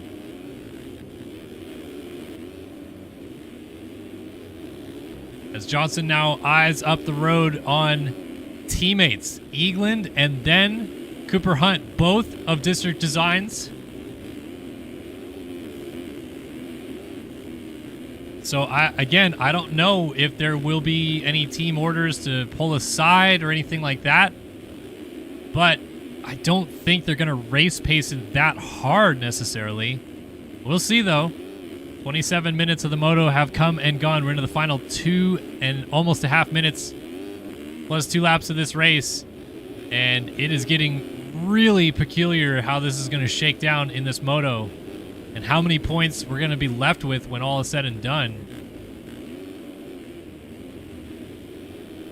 Oh, Johnson's so fortunate not to land on that lap rider down on the backside of a blind jump. Oh, Leclerc was down through the first corner. So Bindis is going to go back by. Leclerc back to 8th. Or was that Bindis? That was not Noah Bindis. Sorry. It's tough because I don't have Bindis' skins, but Buttigny is now just behind Leclerc. Leclerc stayed 7th.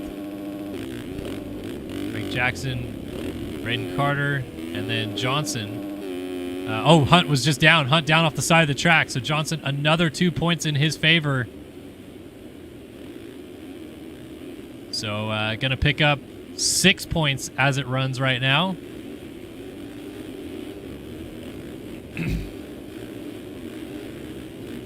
Go from 15 down to 9. And don't forget, Colby Eaglin is still ahead of him and is still his teammate for the time being. So, I don't know. We'll see.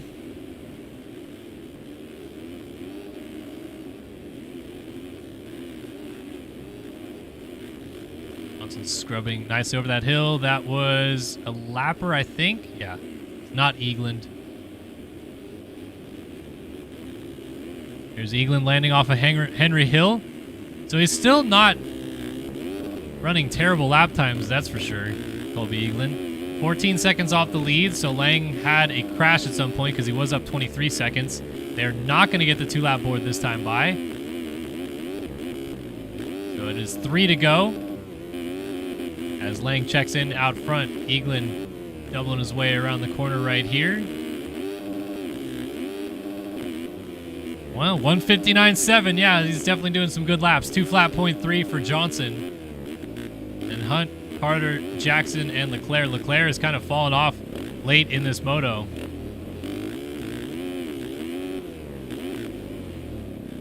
Oh, Leclerc.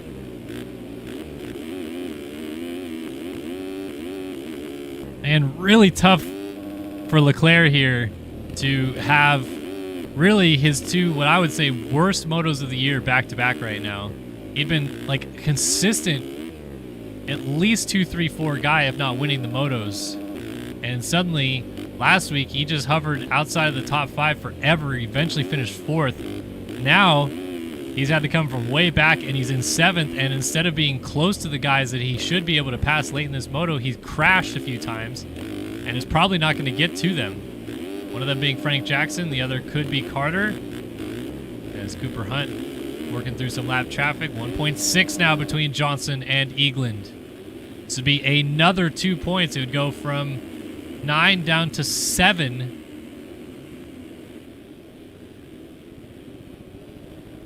So if you're Leclerc, you're at the point where, yeah, it's no longer just, oh, I could get seconds on the way out. You have to start winning some dang races here. Otherwise, Johnson is going to steal this one away. I mean, talked about it already. The points lead that Leclerc had with 6 motos to go was pretty good. And Johnson chipped away last week. Now he's trying to chunk away in this first moto. But they both had the lion's share of the work to do, man. They had to come from way back, and Johnson did a better job of that. So 2-lap board now out. There is Tyler Lang, our leader. Been quietly leading this thing pretty much from about the 3rd lap on. Initially had Castellaneta lead the first couple of laps. And Eaglin is not slowing down for Payson, that's for sure, as Johnson goes down. Finally, a pretty big mistake out of him. He was on that ragged edge for a little bit. And there it is. The rear end kicks out, high sides, and immediately legs off crash. So now another one would be real detrimental. Cooper Hunt and Braden Carter are right there. Claire trying to work his way up to maybe still have a shot at Frank Jackson with 2 to go. But for Johnson, just cannot crash again. That would be real bad.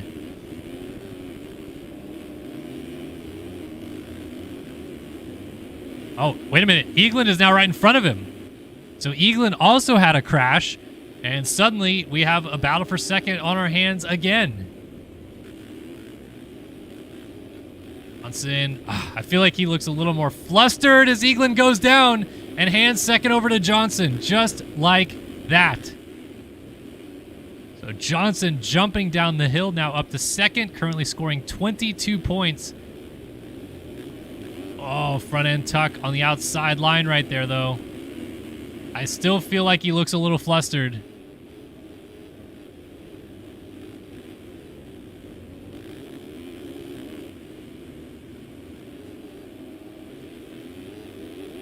As he launches back down towards Henry Hill, white flag will wave this time by for our race leader, Tyler Lang, still up 20 seconds on Johnson. And Carter has moved up to 4th. He got around Cooper Hunt. Leclerc's still 8 seconds behind Frank Jackson, so unless Jackson pulls aside, Leclerc is going to stay 7th at best. White flag is out, and the eyes remain on Johnson. He has got to not crash on this last lap. Oh, my goodness. That rear end kick out. Eaglin's still right there, and Carter, man, he's charged up to Eaglin now, trying to get him for 3rd place on this last lap, and Cooper Hunt still just in the background. So that corner right there is where Johnson got bit last time by. Front end knifes a little bit again right there, and Eaglin is still closing up, and he doesn't have time to just sit back and let Johnson do whatever he wants because Carter has closed that gap down so much. So the pressure is really on for these guys late in this one. A mistake there for Carter, really going to help out the case of Johnson not have to deal, I think, too much of the pressure from Eagland.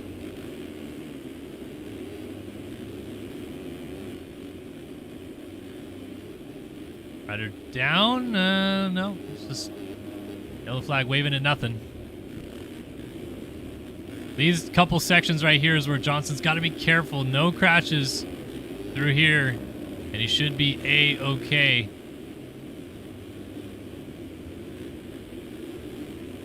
Bouncing through here. This is where he pushed the front end off the corner last time by.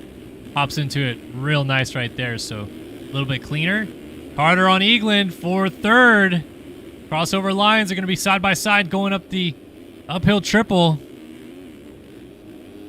Not quite close enough yet, though, as Eagland hangs on.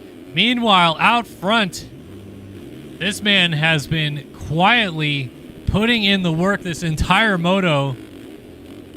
And he's not in the championship hunt anymore, but he's in a really good 3rd position. He's probably going to stay there for sure. What he's definitely going to do is win this moto.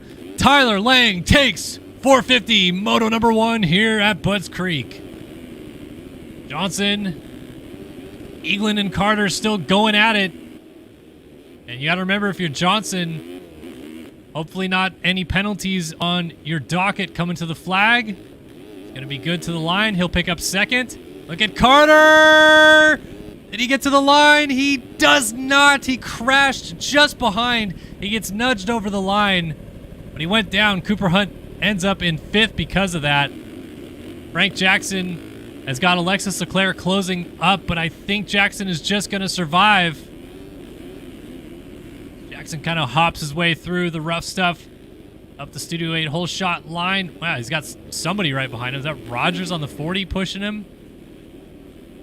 Leclerc is going to get really close, but it is going to be Jackson holding on for 6th. Leclerc is going to be 7th, 6 tenths behind him. So if Jackson has a few penalties, that could definitely help out Leclerc. Castellaneta ends up in 8th.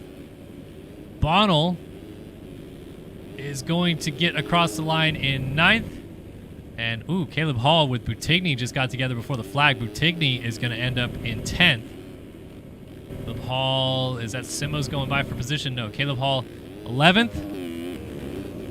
Noah Bendis 12th with Anthony Pachone coming up right behind him to the finish line. Let's see if Pachone can get close enough here.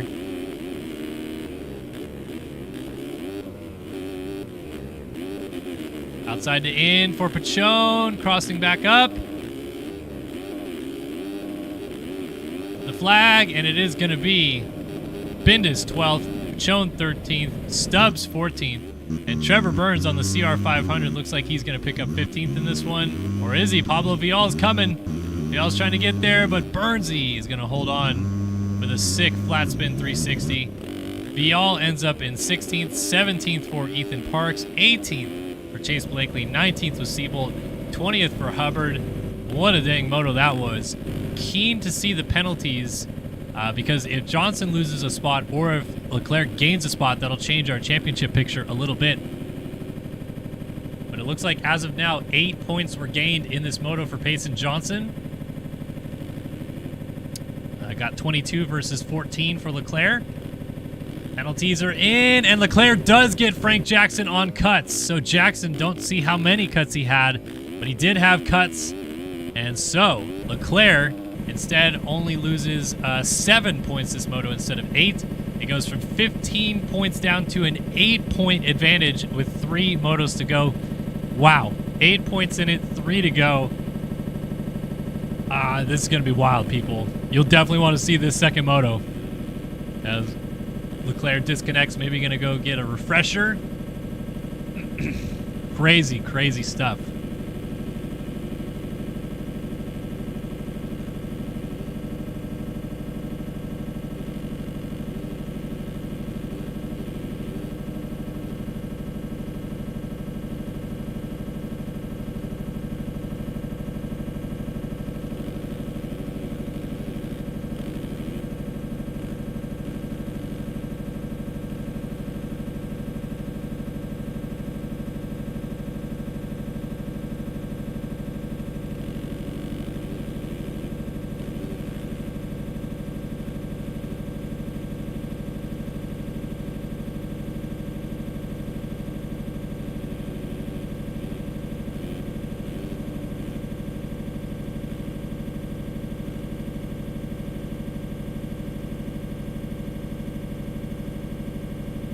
Wow.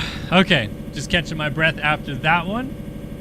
Wow. As we get ready for the second motos coming up here in a minute. I'll jump back in studio and hang out with you guys for a little bit because unbelievable the way that this championship is shaping up. We have only got 3 motos to go, and there are 8 points in it between Johnson and Leclerc. Johnson has clawed this thing back so much faster than I expected him to. I thought we would see maybe this 8 to 5 point gap going into the last moto of the year, but Leclerc has kind of thrown this one down the tube, to be honest. Wins the first moto at Unadilla, so you're like, oh, he's got it figured out, and then the last 2 motos have just been not it for Alexis Leclerc, so he's got to figure that out. But aside from the 450 class, even the 250 class still has a barn burner of a championship going on there. Cade Matherly wins the first moto, so pulls it from 12 to 17 points over Seth Shirley. But hey, I mean, as crazy as the 450 class is, 8 points in it there, 17 points is still pretty darn close for 3 motos to go. And with the parity that we've seen in the 250 class and as wild as things could be, you never know. It could turn in the favor of Shirley here down the stretch, but Matherly's been really solid. So if you're Shirley, you got to hope to not crash on the opening lap like he did in moto number 1. Definitely crazy the way that it has gone. So thanks everybody for tuning in. We're at the halfway point of the broadcast here tonight, getting ready to roll into the second motos. We'll quickly remind you guys of what happened in the first moto. Cade Matherly won from Hayden Stevenson, Rasmus Balzer, Mads Boll in the top 5. Jack Gatlin, Evan Holt, Race Cobble, Austin Schaefer, and Cash Woods inside of the top 10 there. So Matherly, Stevenson, Shirley was our top 3. We'll see how the overalls shake up. But also, we're going to see if Shirley can rebound and at least outscore Matherly in the second moto to keep it as close as it was coming into the evening. Yeah. What's up, Holly? What are you doing? You just came up here? Yeah. Did you take a shower? Yeah. Feel better? Yeah. All right. No momos on the screen right now. We're at a break. Do you want to come sit with me? Yeah. All right, come up here. Come on up. Say hi to the people at home. Say hi. No? Don't want to say hi? What'd you do today? I got pool. You went to the pool? Yeah. Was it fun? Yeah. Which pool? This pool. I will pool. You went to the big and little pool? Yeah. Did you go swimming? Yeah. What'd you do in the big pool? You remember? Yeah. What'd you do? Ready. Did you go under the water? Yeah. Ready. Yeah. Ready. Get your fingers out of your mouth. Where'd you go with Mama tonight? I see. You went and got ice cream? Did you bring Daddy some? Yeah. Yeah, you did. What kind of ice cream did you get? Coconut, I see. Coconut ice cream? You got coconut ice cream? Yeah. You had coconut water. I got coconut water. Coconut water. Do you remember what ice cream you got? Yeah. What color was it? Blue, green, or blue? Blue. Blue. Yeah. What flavor is that? Is that cotton candy? Yeah. Yeah? Was it yummy? Yeah. All right. No, don't hit the microphone. Okay. Love you.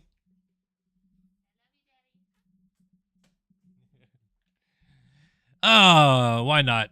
Hanging out on the break. Might as well have a little bit of family fun.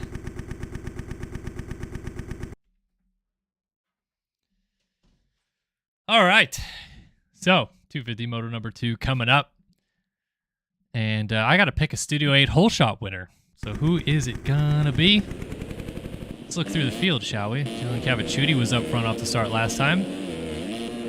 Poocats, thank you so much for the $279 Canadian dollars. I think the alert will pop through in a second. Why is it not showing up on here? I gotta get my alert box figured out. Mads Boll was good. I forgot who hole shot the first moto. It was Cade, wasn't it? Cade hole shot the first moto. Did I nail that? I forget. I forget who I picked. I don't know. We'll pick, let's pick Seth, just for the fun of it. So Seth Shirley, let's see if he rips that Studio 8 hole shot.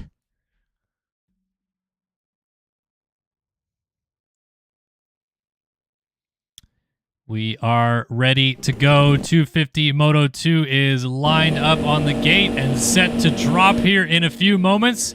Looking at Cash Woods there in the middle. Matherly and Shirley are alongside each other. 30 Carter sideways, revs her up, and the gate is down at Budds Creek. 57, that's Gatlin. He got off the grate really good. Out of the outside, though, it was a Honda that got to the corner first. Did he hold it? Trying to see who comes out with that whole shot. Jack Gatlin, Race Cush Racing, picks up the Studio 8 whole shot. Beast, 626 with the follow. Shout out to him. I was on Twitch, so apparently my Twitch alerts are working.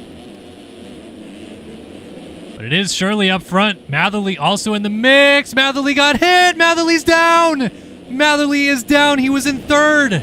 Oh, tons of riders are down on the backside of this hill, though, so it could be beneficial to him that he only lost maybe 8 or 9 spots. Back to 12th. But the other frustration for him will be that Seth Shirley is now in the race lead. Seth Shirley's leading at Budds Creek. And I feel like, unlike we see in the 450 class, it's a little bit more difficult to work through the field in this 250 division. So Cade Matherly got his work cut out for him. He's got to make some quick passes. He's got Mads Boll and Dylan Cavacciuti right in front of him, 2 guys that he battled for the win in the first moto. So they will not make it easy either. Jonah Paquette is in second as around the outside, Matherly gets Cavacciuti. Evan Holt third, Seth Garrett fourth, Christopher McPherson fifth, Harrison Gafford in sixth, Jack Gatlin seventh, Mads Boll in eighth, and then side by side for ninth, we got Cade Matherly and Dylan Cavacciuti coming down the off camber. 17 points in it is what Cade Matherly had over Seth Shirley coming into this moto. It feels like it is way less than that at the moment, and he is probably frantic about it.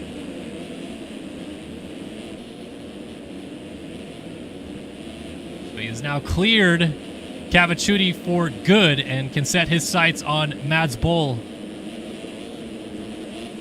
Got Gatlin side by side coming up Henry Hill there with Harrison Gafford. They cross over each other. Gafford is lagging. Wow, really bad. Comes back alongside Gatlin still. There is Matherly just behind these guys coming into the corner.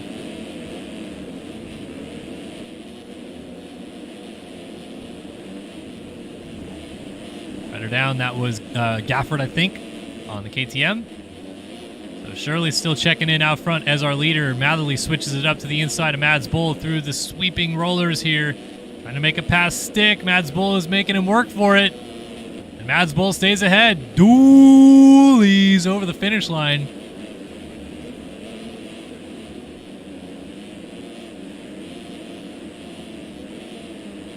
Side by side coming out of the valley. Matherly's going to squeeze him at the top to make that pass stick. Really solid move right there. Looking like Hayden Deegan on Joe Shimoda at Unadilla.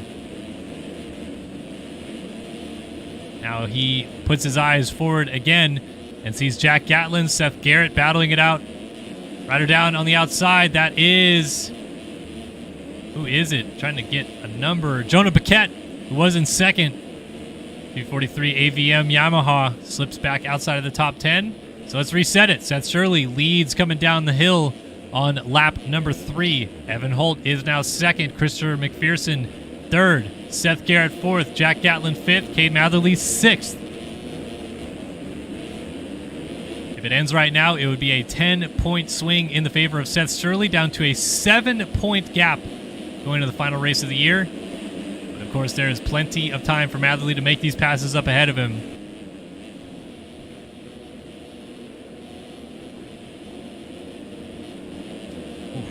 Gatlin kind of landed a little bit off kilter on that inside roller, then goes off the track right there.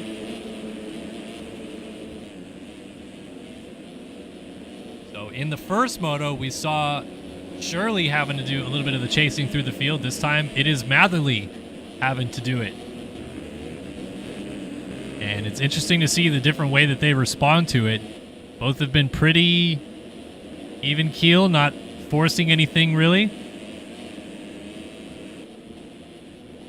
I mean, if you're Matherly, you're still sixth. It's still early on. You have a whole moto ahead of you to try to sort out what's going on in front of you. There's no need to get in here and crash with all these guys right now. Especially with the field still fairly close together, you risk losing a lot of positions. Oh, man, those guys almost came together. Gatlin into the side, at least, of Seth Garrett. Not quite the back of him, as Gatlin now to the inside of McPherson, trying to make the pass. He gets into him and goes down. Stays up on two wheels, but Matherly does get by him at least. Mads Boll also got by Gatland.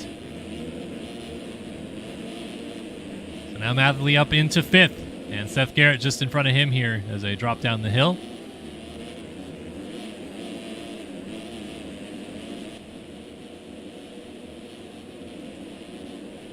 So Shirley, Holt, McPherson, Seth Garrett, and then Cade Matherly. And you see Garrett in a heated battle with McPherson right now. They both push wide, and Matherly's going to close up, choosing not to follow to that inside line. Going to be real careful with those crossovers. Oh, Garrett hits the handlebar on the inside line right there, and Mads Boll might take advantage as well. He gets into the tough blocks, so not quite going to make that pass. Garrett funnels to the outside, but Cade Matherly now up to fourth, and that patience is paying off for the 25. Now right up behind Christopher McPherson on the Takatoji 317. This is a battle for third.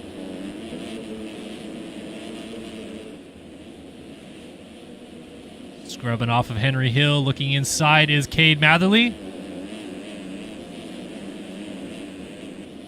Now thinking outside, just not following, doing a really good job of that right now. Going to turn to the inside, coming down the hill, and he forces his way around McPherson. McPherson's going to have a drive around the outside, though. Might get him back up the inside at the top of the hill. He crosses over, and indeed will stay ahead of the 25 of Cade Matherly. So Matherly almost had it.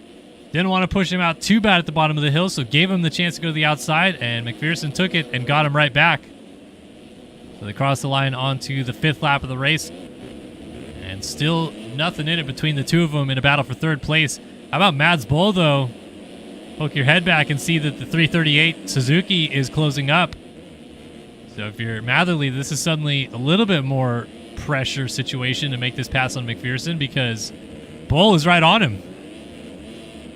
Yeah, nothing in it as Boll looks inside even. Might make the pass on Matherly side by side. Same thing in the first moto. How did Matherly ride out of that? Matherly tripling from the outside, landed on Hayden Stevenson in the first moto, then gets clipped right there by Mads Boll, and Boll goes down right there, front end tuck. But Matherly got clipped, landed completely sideways, and rode out of it. That was unbelievable, that save.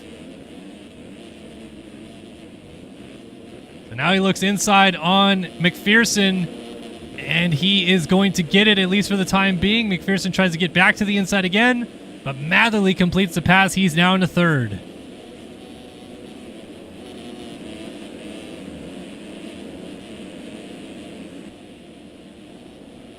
Triple back up the hill. See a big gap up to Evan Holt now in second. A massive gap to our leader, Seth Shirley. I mean, huge. 18.9. We're not even 10 minutes into this moto yet. Shirley, you think he's fired up?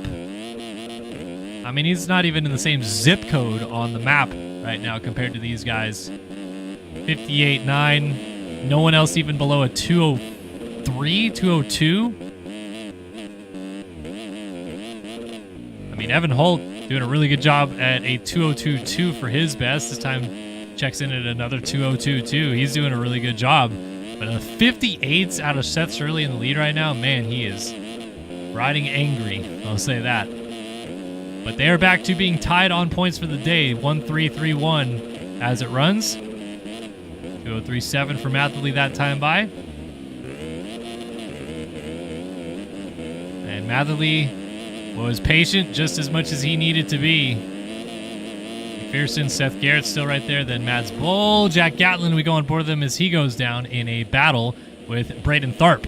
Jonah Paquette is going to go by, as will Nick Niles and J.R. Reyes. And, oh, Gatlin clips Cavacciuti as he gets back going. Alex Zellner also went by.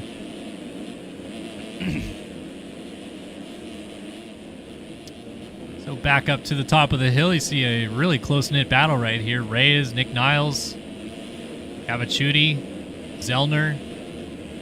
Oh, that is Niles sliding out, and he gets hit by Zellner. Those are teammates. Zellner says, "Excuse me, sir." Continues on. Austin Partolo now in the mix right there. Lucas Brun on the 105. That's Cavacciuti down. Man, look at how many spots he lost right there. As we see these guys all going for it. Brun, Partolo, Nick Niles right behind Zellner. Balzer got around those two as they were hanging out in the corner together. Jack Gatlin's still just ahead of them. Cavacciuti went from this position, which is, what, 8th for Gatlin, to 18th? That's 10th, actually, I should say, so I was a little bit off.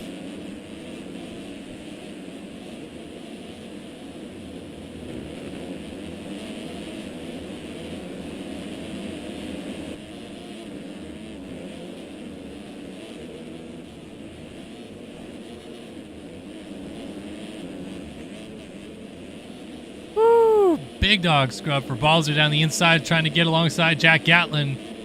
A couple of Europeans. Gatlin, the British rider, and Balzer out of Denmark.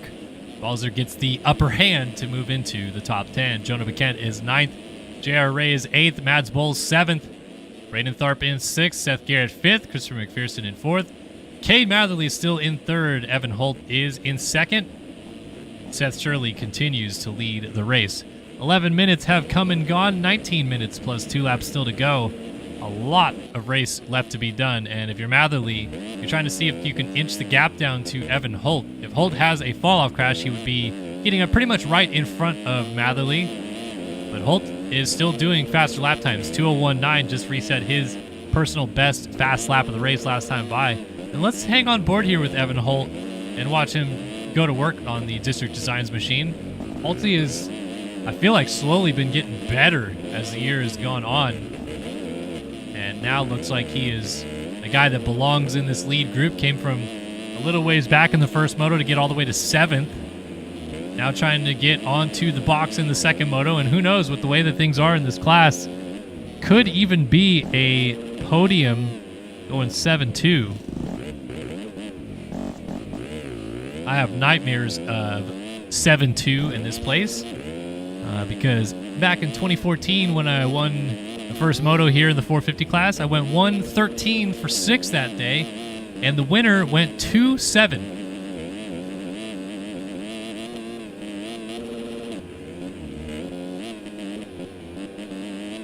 And I'm like, man, if I just had a half-decent second moto, I would have won the overall.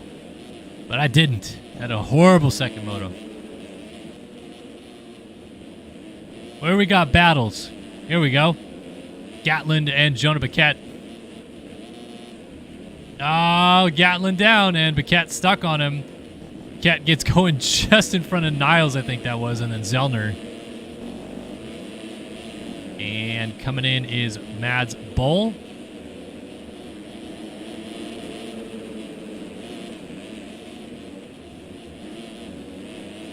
So Bull now behind Jonah Paquette and Jack Gatlin, then Dylan Cavacciuti. Ben Nerona right there with Austin Partolo. Lucas Bruins, Sonny Spicer, Harrison Gafford, Evan Vanderkoy, Cash Woods, and the man who almost won the first moto, Hayden Stevenson. Second week in a row, he gets second in the first moto, and then just nothing like himself again in the second moto. So he's going to be real annoyed with this 22nd place right now. And man, 13 minutes in, he's 2 corners away from being lapped after almost winning the first moto. He is not going to be stoked with his situation. But this just goes to show right here how much like just being consistent and getting up front early can be huge in this game, and really in any race that you do. Because Stevenson was really good of just not crashing. A decent start in the first moto, didn't crash, then found the groove and was on it and closing up on our leaders. This time around, I didn't see where he was off the start, but an early crash puts him down the order. Suddenly he's having to fight his way forward, and then you just get stuck with all this chaos back here, and you just feel like there's no forward progress. You can't do the laps that you should be able to do. So clear air in this game is so crucial. Stevenson's going to try to triple by and almost landed on a tough block right there. Got to be a little more careful. Sheesh, man. The gaps out front are still massive. Like, Matherly it's down to 9 seconds to hold. 2:02 flat last time by. So, yeah, he has, in some sense, closed up just a little bit onto Holtzy. Let's see what the lap times are this time by. He's going to go at a 2:02.3 versus a 2:02.9 out of Holt. So, only 0.6 gained. I mean, it's coming down, but Holtzy is going to need some mistakes. And now Seth Shirley is also going to be in a world of hurt here. 28-second lead, 2:01.7. Lap times are still unbelievable out of him. But he is in lap traffic, and a lot of it. And because he's so far out in front, like, he's going to hit these guys, I think, before they would expect it. You get that blue bar, you know he's there. You start taking it easy, but even so, if I was, 30th place, let's say, even we're looking at 22nd, Hayden Stevenson not too long ago. He was only a couple corners ahead of Seth. I would not expect 15 minutes into the moto to be seeing the blue board already. Usually these races are spread out enough and everyone's good enough that it takes a while to catch the back of the train again. And we usually only see riders lap up to, maybe points, if that.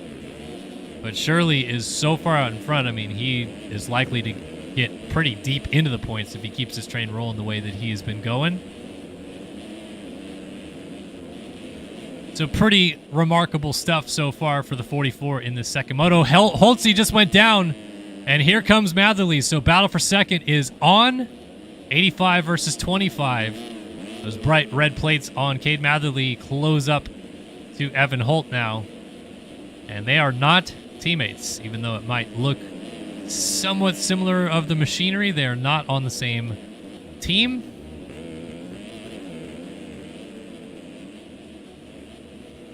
So interesting to see how Holtzy responds right here. First real kind of big mistake of the moto with a fall-off crash.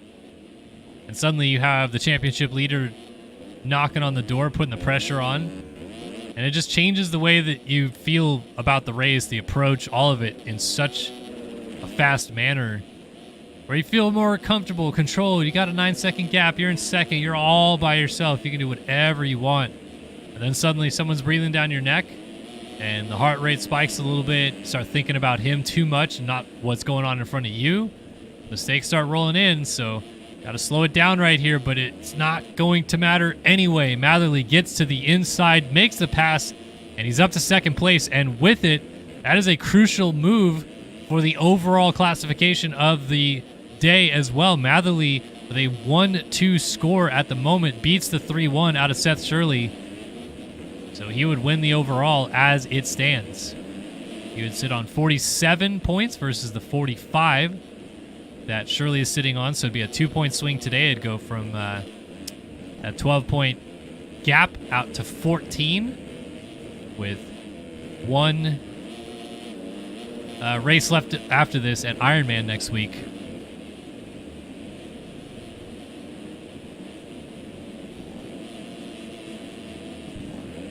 Matherly's going to get on his horse and try to get away from Holtze here.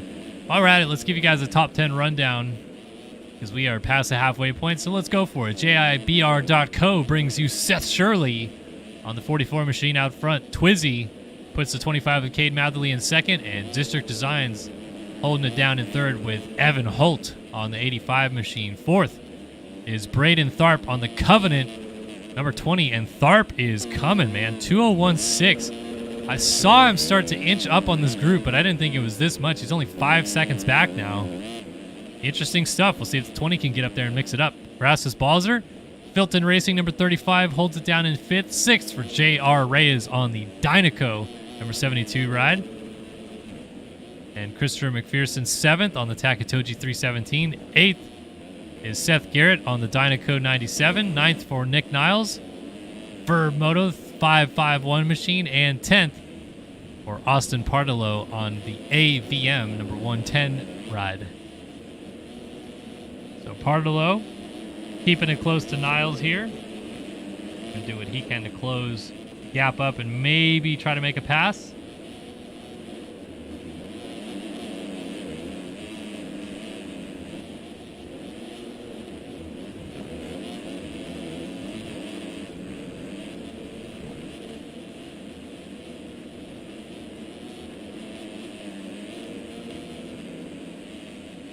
The question in chat is, how is Ironman the last race? I thought there was 12 rounds. There used to be 12 rounds of Pro Motocross, but with the newly installed Super Motocross World Championship playoffs in real life, there are only 11 rounds of nationals now. They took away one national and Monster Cup.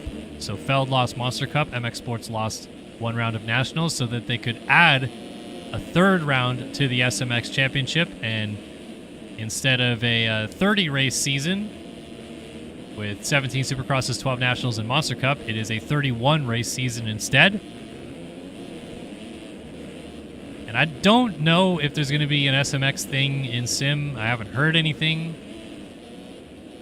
So we're just calling it like we see it, which is Nationals and their 11 rounds that they will run.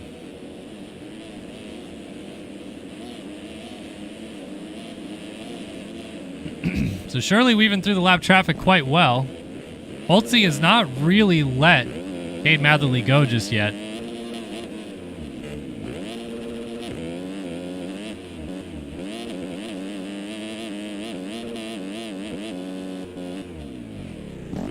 .9 seconds, and remember, Holtze was putting down some really comparable laps to what Shirley was doing early in this moto, so if he can figure out that flow again, might still have a shot at getting back onto Cade Matherly for the 2 spot. 204.6, 204.1. Half a second lost that lap, but I mean, he's only 2 seconds down, and it seems like he's maybe starting to pick it back up again.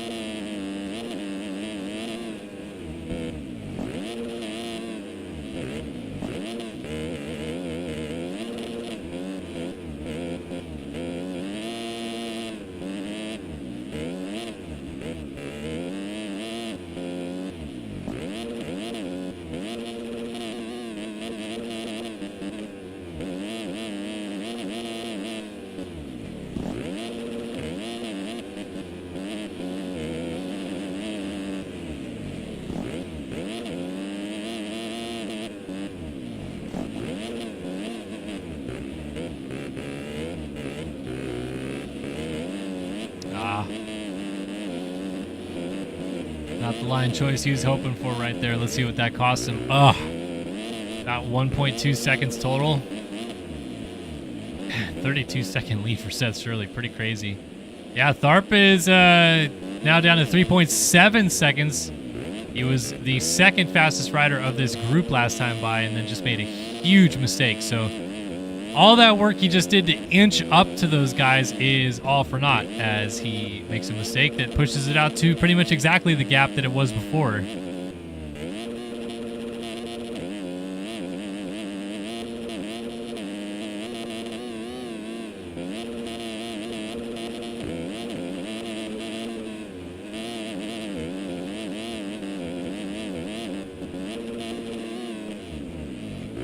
Ooh, the front end. Little spicy spice of the front.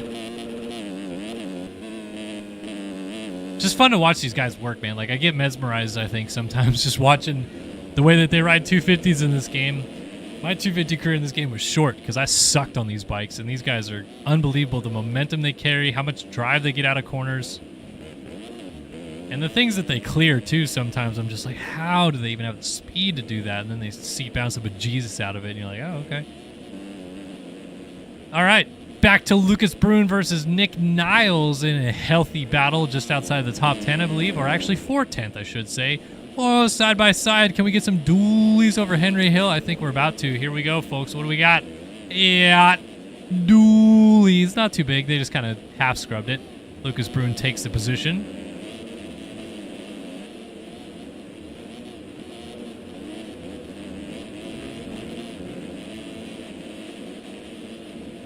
Here comes Dylan Cavacciuti. He gets around Nick Niles as well. Cavacciuti is on a charge right now after crashing early in this moto and putting himself on the back foot.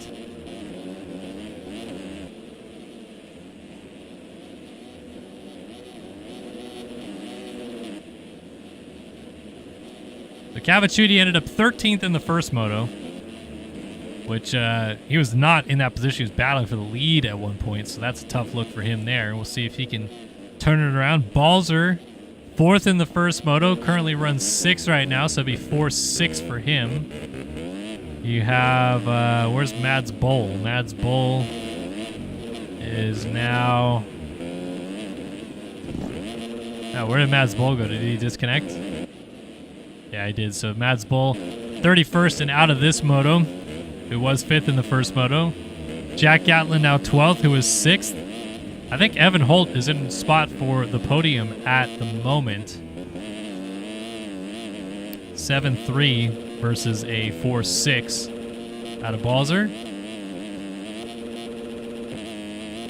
Then Balzer, if he gets into the 5th position, I think that changes. 7-3. 7 would be 14 points, and a third would be 34 points. Balzer, a 4-6 would be looking at 14 and 16, so he would also be on 30. So they're actually tied right now on points. But if Balzer gets into the top 5, which he is on JR Reyes, that would be a switch for 3rd overall.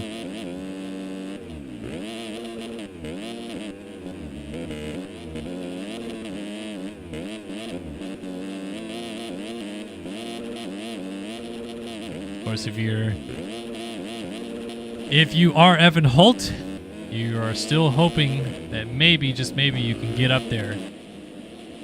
Oh, JR Ray is crossing over in front of Balzer. I was going to say get up there and battle with Matherly for the 2 spot. Outside to in for Balzer. Gets it done. He's around Reyes and into the top 5, which I think will secure the podium. As Holtzy, Tharp, excuse me, is now up into 3rd. So Tharp, who continues to charge forward, has disposed now of Evan Holt, who's back to 4th. Holtzy definitely not going to get on the box with that kind of positioning. 7-4 won't get it done versus a 4-5. But Tharp has different ideas altogether. He is focused forward on trying to get Cade Matherly, and in a pseudo way would help Seth Shirley. It would help Seth Shirley win this overall if he were to go 3-1 versus the 1-3 that Matherly might go if Tharp can push him backwards. But it also helped the championship a little bit because it would keep it at exactly the 12-point deficit it was coming into this week, and all the points that he can get will be massive for Seth Shirley coming down the stretch run of this championship.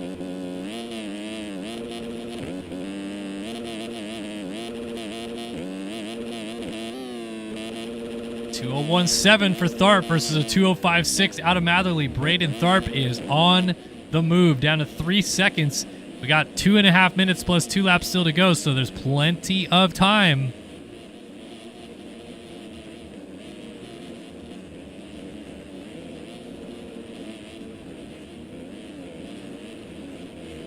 Tharp just inching ever so closer. Little bobble right there, but didn't lose too much time as he nose highs down the hill. So he makes a couple mistakes. How's Matherly doing up here? Is he okay? Just kind of smoothly to that inside rut.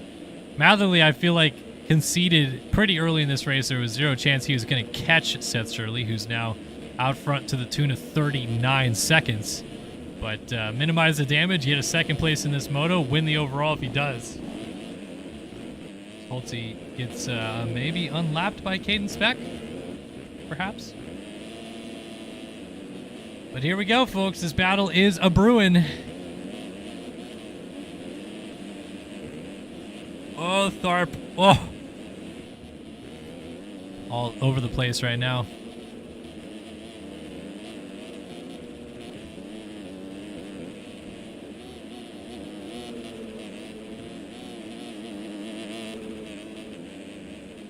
Up to Henry Hill we go, and looks like our leader Seth Shirley's already crossed the line. That should be 3 to go this time by then for these guys. I don't think there's a chance Shirley runs a sub 1 minute lap time, but you never know. As lap traffic moves aside, that's a 161 of Tyler Nichols. Goes down. Not in the way of Tharp, though. And Tharp has certainly brought this gap down to 1.7 seconds. As we come to check in at the flag stand yet again and see what we got. 2:03.5 Matherly. He upped his pace, but it's still a 2:02.5 for Tharp. Went a full second faster. Gonna make Matherly work for it.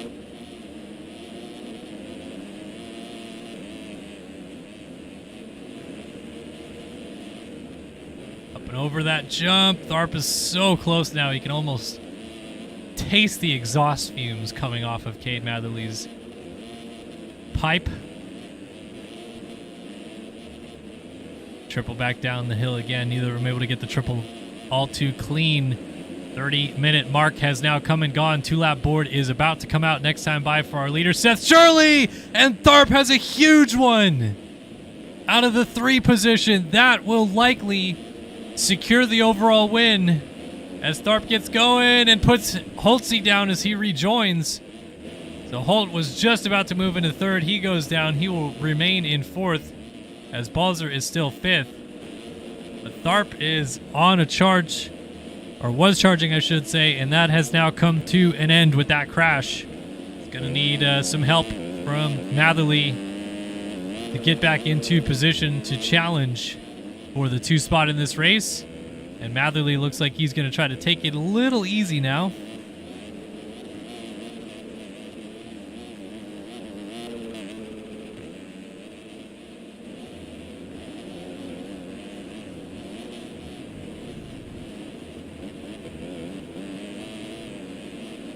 The 2-lap board out for Seth Shirley out front. Haven't talked really a whole lot about him, but he's done, gosh, everything he could do in this second moto.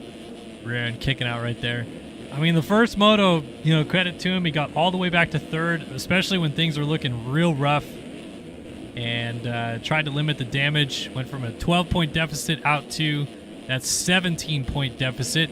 As it runs now, it would be 14 points back of Cade Matherly with 1 race left to go, 2 motos to run. So you look at the 14-point gap, you need to outscore him by 7 points each moto. And I think Shirley has the tiebreaker on overalls, especially if he wins next week and this. Well, now Matherly's going to win today. I don't know, actually, who has the tiebreaker on overalls.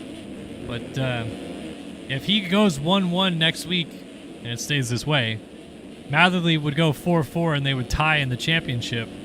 So basically just need a 4-3 day out of Matherly next week and you would be the champ. Oh, J.R. Reyes got back around Balzer. That still doesn't affect Holtzy, but it is giving him a chance if he could get back up to Braden Tharp and get into 3rd place to give him a chance to end up on the box overall. Reyes is helping him out. Oh, Reyes goes down. Balzer hits him. They both end up not falling off the bike and get up together. Reyes gets up, immediately crosses over in front of him. So now Balzer's like, all right, what is going on here? As Reyes cross jumps him again. And Balzer says, enough of that. I'll just go ahead and go across your front wheel next. And then Reyes gets into him and Balzer crosses over several lines. Here comes Austin Partolo, I believe, for position, and it is. So while they're just messing around with each other, Austin Partolo's suddenly into the fray.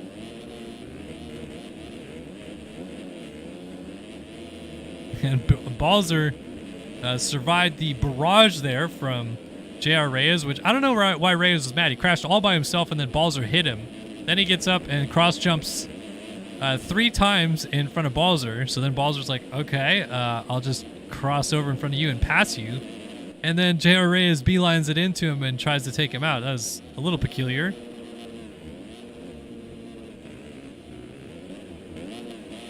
So white flag is waving. Shirley is already 4 or 5 corners into the final lap of this race. 39-second lead. Cruise control now.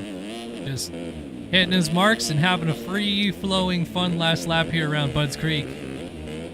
I mean, he has handily dominated this moto. This might be one of, if not the biggest winning margins of the year. 40.6 seconds is quite big.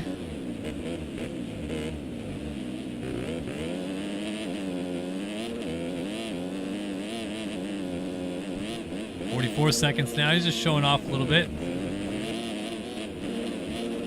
It looks like Holtze did get back around Tharp, but of course Balzer in 5th. The 4.5 is still going to beat the 7.3, but it's not even over yet. Holtze is still dealing with Tharp coming down the step down right here.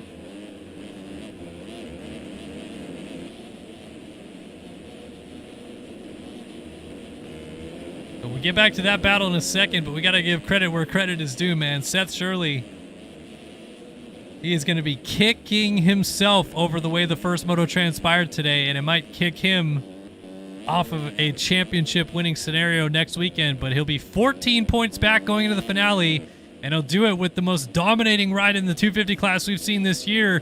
Seth Shirley takes 250 Moto 2 here at Budds Creek. Matherly is on his way to winning the overall as this battle for third continues to rage on.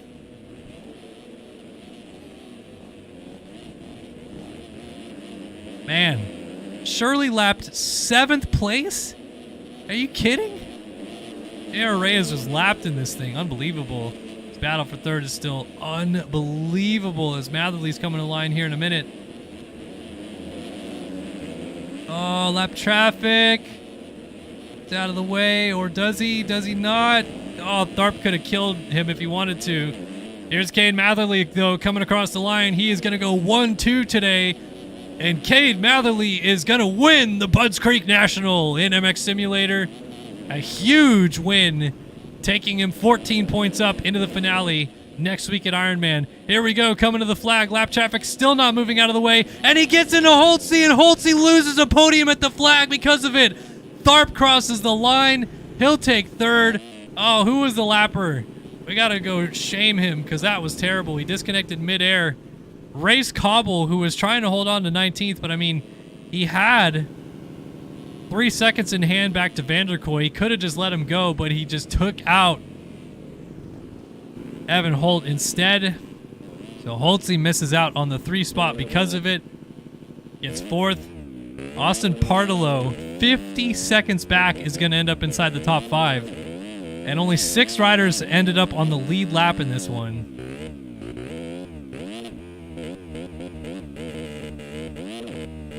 So Partolo just going to cruise it to the flag. He'll end up 51 seconds back. Ends up being 41 because, of course, Holtze had to roll across the line after crashing.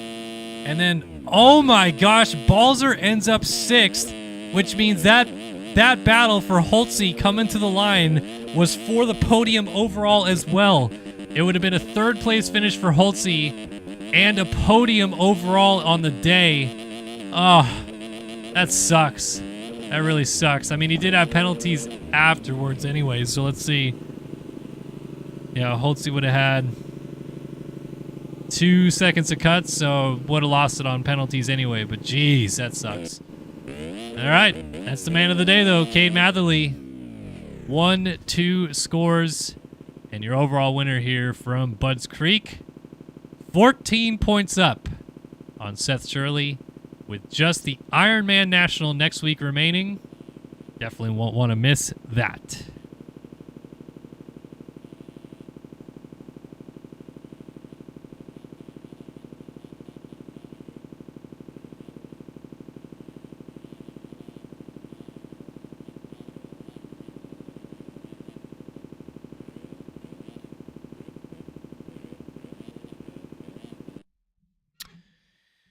So that is 250 action now done. And talking about not missing stuff, folks, I'll tell you what you don't want to miss right now. It is 450 Moto 2 coming up. 8 points in it between Payson Johnson and Alexis Leclerc.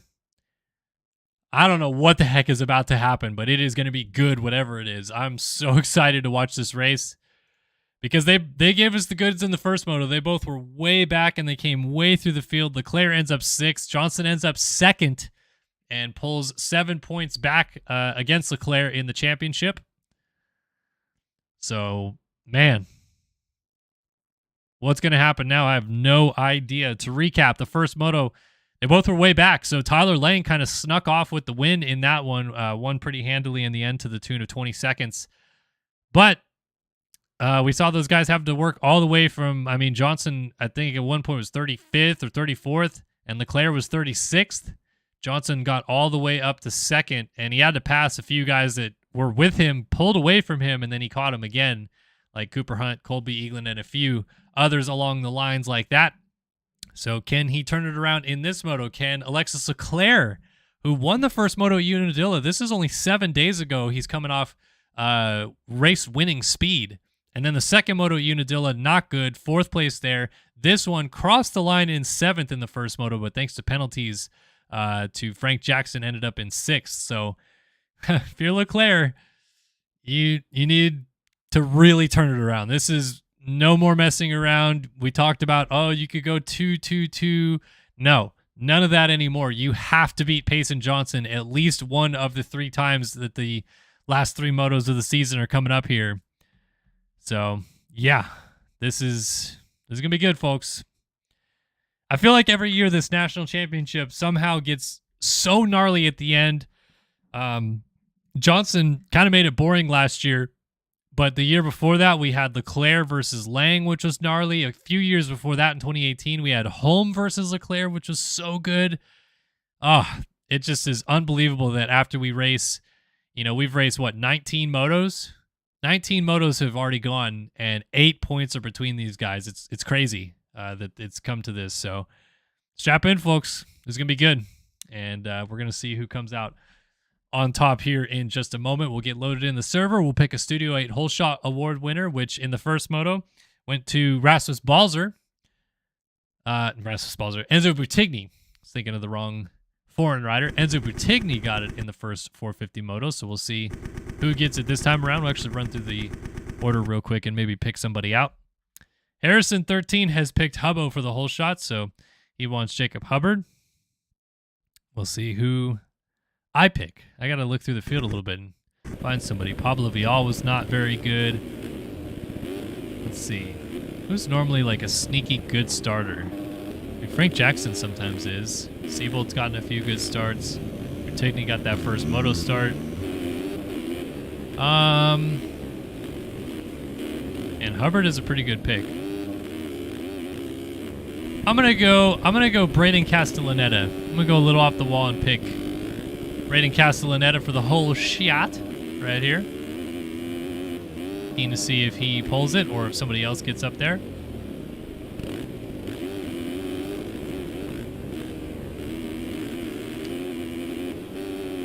Colby Eaglin for the Hole Shot is what Kyle Barnett is calling. We'll see if Kyle Barnett is right.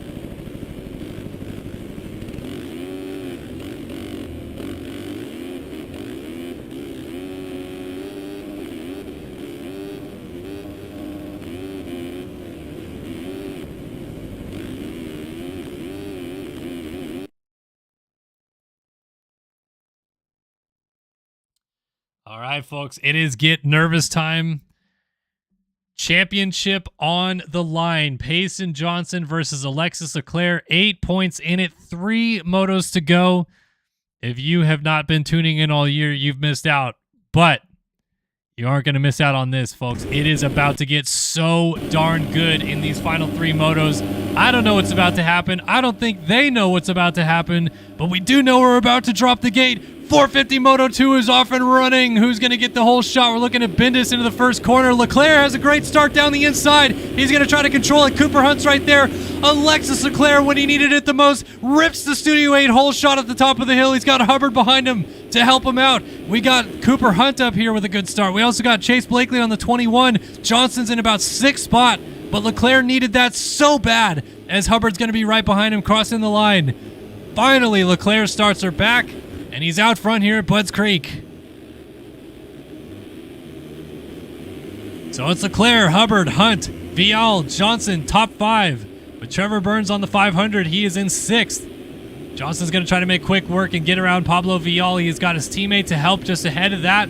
But another teammate going to maybe help out Leclerc is Hubbard. He's going to act as a little bit of a pick right here. And these guys are going to have to pass him to get up to Leclerc in the first place. So if you're Leclerc, you cannot crash right now. You have to stay on 2 wheels. Johnson has cleared Vial. Oh boy, this could get so good if Johnson can get around these guys quickly and give us the battle for the lead we're hoping for. Oh man, Hubbard kind of squared up that corner a little bit awkwardly. Hunt swings outside. Johnson thinks inside, not quite close enough. So here we go. Johnson jumping off the top of the hill right there behind Cooper Hunt. As we come to the bottom, wow, Hubbard on Leclerc for the lead. Side by side up the uphill triple. But Hubbard is going to hold it. So Leclerc hasn't looked particularly comfortable today, but a start can change that quickly. As we go back to Johnson, man, Vial still right there. Trevor Burns on the 500 right behind these guys as well. Trying to see where our Moto 1 winner Tyler Lang might be on the 5. See Colby Eagland also up here in the mix. Look at Cooper Hunt. Leclerc has lost the lead, and Cooper Hunt shoves it down the inside trying to pass Leclerc. Hubbard had taken the lead away, and now Leclerc is in a district sandwich as around the outside. Johnson almost gets into the side of Leclerc, passes him into 2nd place as they come over the top of the hill. Cooper Hunt leads. It's Johnson now 2nd, Leclerc 3rd as Trevor Burns is right up alongside of him on the 500. Wow, that turned in a hurry. Man, Cooper Hunt came from downtown Jim Brown and tried to tee up Leclerc at the top of the hill. Look at this. Trevor Burns trying to get to the inside of Leclerc at the top of the hill. He's going to send it. And Leclerc has to go to the outside line right there, loses a spot. And Burns is a District Designs rider, so he is part of this trio that's now at the front.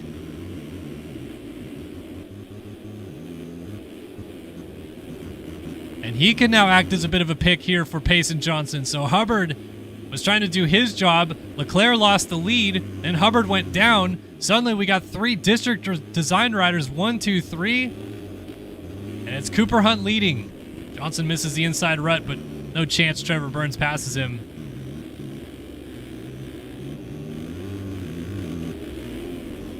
Look at this. Hunt made a mistake. Johnson almost onto his rear tire. They all drop off the hill. Leclerc, I thought he maybe went down, but he did not. So Hunt leads, and he's just got Johnson putting the pressure on him. Johnson, rear end kick out bad right there. Burnsy up the inside, little bike hump at the top of the hill. Johnson almost landed in the tough blocks, and our leader's down. Cooper Hunt has gone down. Pace and Johnson takes the lead. And now Trevor Burns is going to be the block between the title fight we want to watch. So can Leclerc make quick work of the 36 and get him out of the way? As Johnson takes over the race lead, he is going to try to go for it out front. Burns not letting him go. Pablo Vial, our fastest qualifier, is up here. Colby Eagland in the mix. Hubbard is trying to stay close and be a help to Leclerc any way that he can.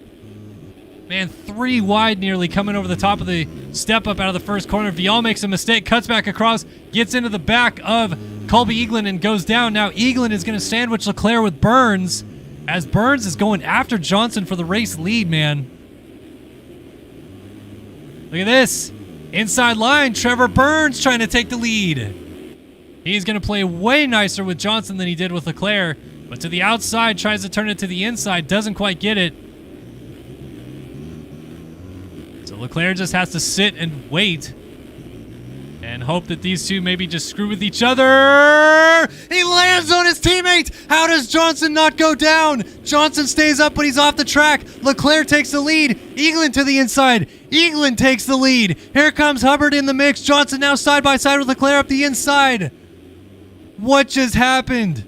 Trevor Burns just landed on his teammate for the race lead, and Johnson somehow stayed up. Now trying to get to the outside, turns to the inside, coming down the hill. Eaglin has come from nowhere to take the lead of this race. Johnson down the inside looking on Leclerc, gets into him, pushes him out. Leclerc stands it up, comes to a complete stop, and resets his suspension by the looks of it. So now Hubbard, he has got the bit between his teeth. He's going to try to close up on Johnson. Oh, Johnson landing on that rear tire, front end slide. So Eaglin, Johnson, Hubbard, and then Leclerc is still just ahead of Burns. I have to imagine that's what Leclerc was stopped there for a second for. He switched his setup real quick.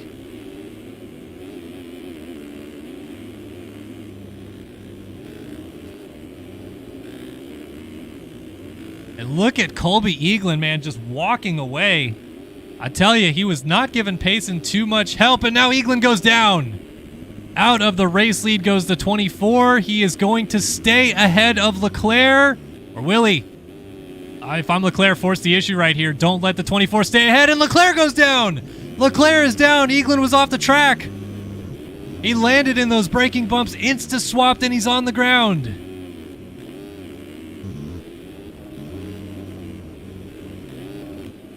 So it is now Johnson leading this race from Hubbard.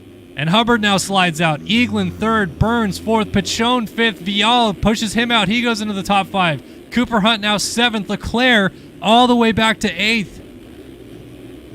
Wow, this is flipped upside down so fast.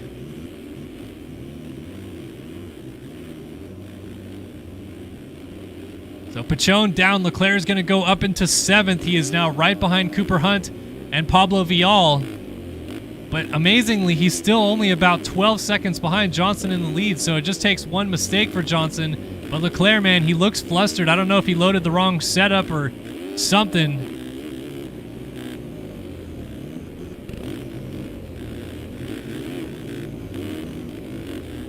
All over Cooper Hunt now for 6th.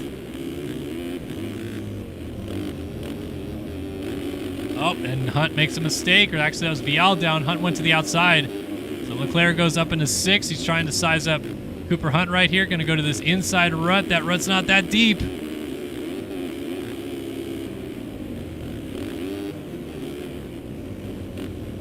So for those asking in chat, you cannot change setups midair. That was a rule that was instated thanks to Alexis Leclerc, who used to change his setup midair. But about 6-7 years ago, JLV, the game creator, made it so you have to stop completely for 2 full seconds. You have to be completely stopped, not touching anything, before you can make a mechanical adjustment, which is just loading a different setup. It's perfectly legal. There's lots of riders that actually do it if they have a crash and they're sitting there.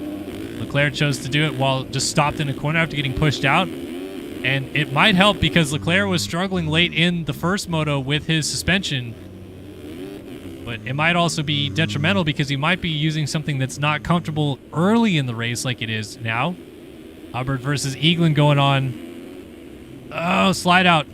Eaglin is going to have Trevor Burns closing up. So now Johnson up +6 on Hubbard. Leclerc is now 5th. He is 17 seconds behind Johnson.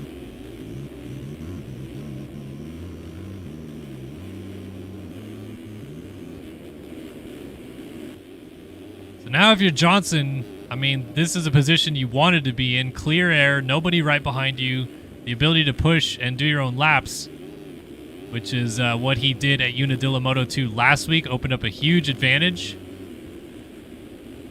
And we had said earlier in the year, which was the truth, that Johnson, when he was in the lead, actually started to do worse. I don't know if he settled into a pace or whatever it was, but he'd crash a little bit more often. And when he would have to charge through the field, that's when he was arguably his best. And that's when we would see the kind of beast mode Payson Johnson rides. But then he kind of silenced all that last week with the ride at Unadilla, got into the lead pretty early. and had a massive win margin by the end.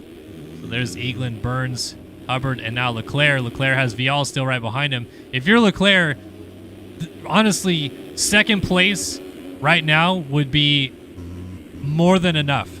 Give yourself a 5-point advantage going into the last round. You know you'd have to beat Pace in at least one of the motos, but you have to finish second here. You just have to. As Hubbard maintains position, and Vial's got a great drive. Might he pass Leclerc coming down the hill?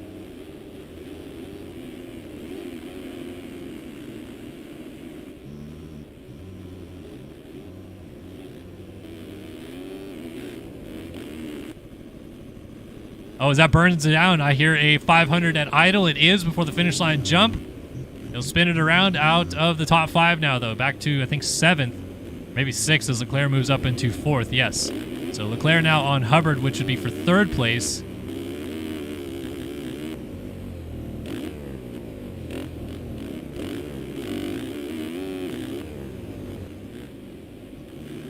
Hubbard kind of high centers on the rut. Is he going to let Leclerc go? Kind of. I think he was still trying to get to the line, but Leclerc just beat him to the punch. So Leclerc now to 3rd, and this is going to be his mark, really. Obviously, if Johnson crashes, it would be huge help to Leclerc, but he needs Colby Eagland. Like, bad. Because if it were to stay like this, well, actually, Leclerc lost the spot to Hubbard again. So forget about staying like this. As it runs right now, he's losing 7 points. It would only be a 1-point advantage going into the finale.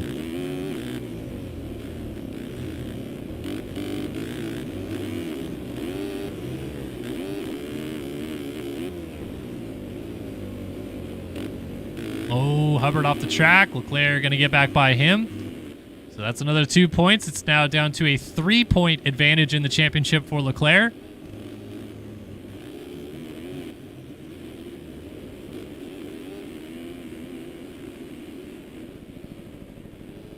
As Johnson over the top of the hill right here, lap traffic down, but not in his way. So he'll bounce his way through the corner a little bit off kilter, but still A-okay. So now we really got to pay attention to these gaps. 159.6 versus a 201 flat for Eagland. So Leclerc, speed-wise, has the ability to catch Eagland. Eagland also struggled late in the first moto with some crashes, but he does have a pretty sizable advantage. 158.4, so he just upped his pace.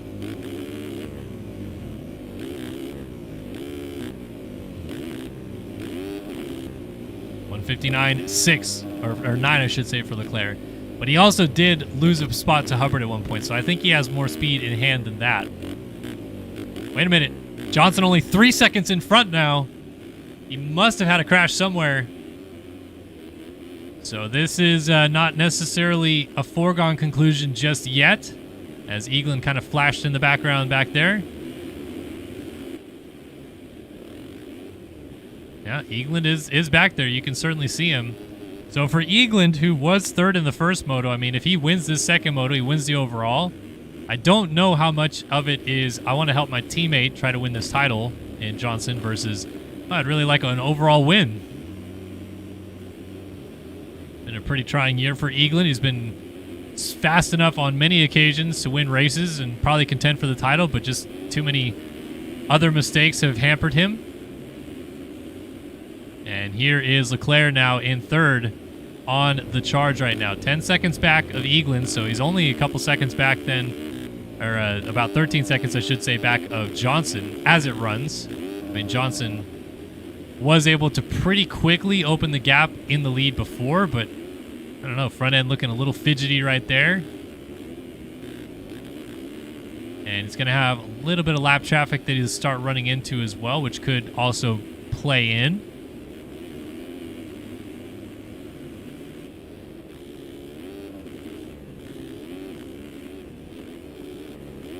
The spot right here where Johnson also had a couple weird almost crashes like that, rear end kicking out. And man, Eagland, he's on the freaking charge. 157.8, not too far off of what Johnson's done for his best laps. And Leclerc is now going to check in and go to a 158 flat, only 0.2 slower than what Eagland did. Cooper Hunt goes 156.6 behind him. So forget about all that. Leclerc's got bigger problems on his hand. He's got Payson Johnson's teammate to deal with, which is just becoming a problem. The Phil's guys have not shown up, as Jeremy Siebel just sitting idle in a corner. He's going to need to be kicked. But the Phil's riders have not shown up in the capacity they should have, I should say, to be able to help Leclerc just from a speed standpoint. Just be close enough to challenge these leaders.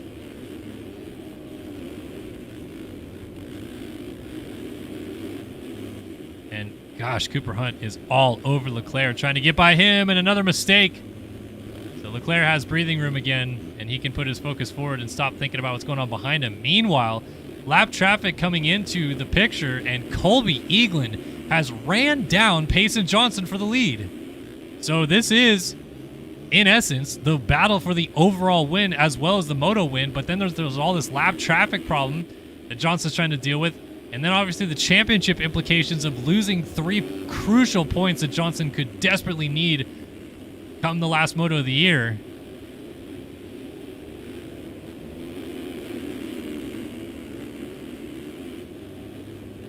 Lap traffic going to move aside, let them go, and continue on their battle.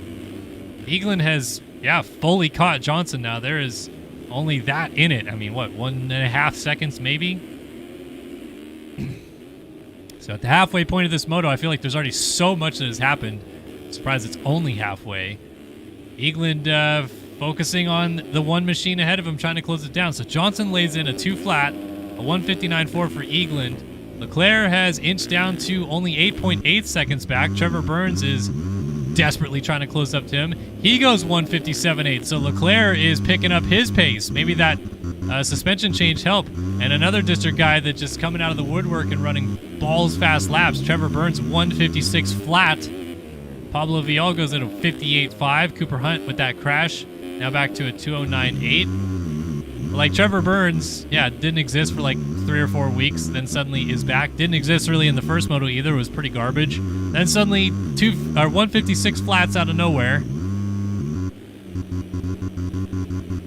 And just catching Leclerc like he's been doing it all year.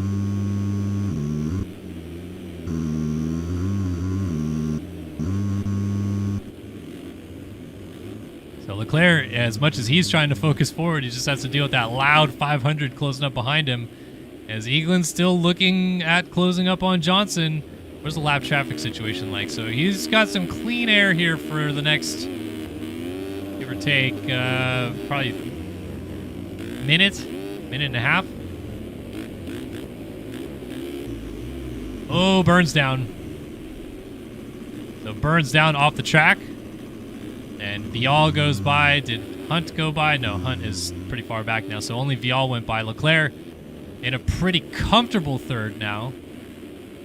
But he's, in his sake, hoping he can get up here and do some damage with Eaglin or Johnson. As it runs, Johnson making up another 5 points would see the gap go down to just 3 points between he and Leclerc going into the final 2 motos of the year.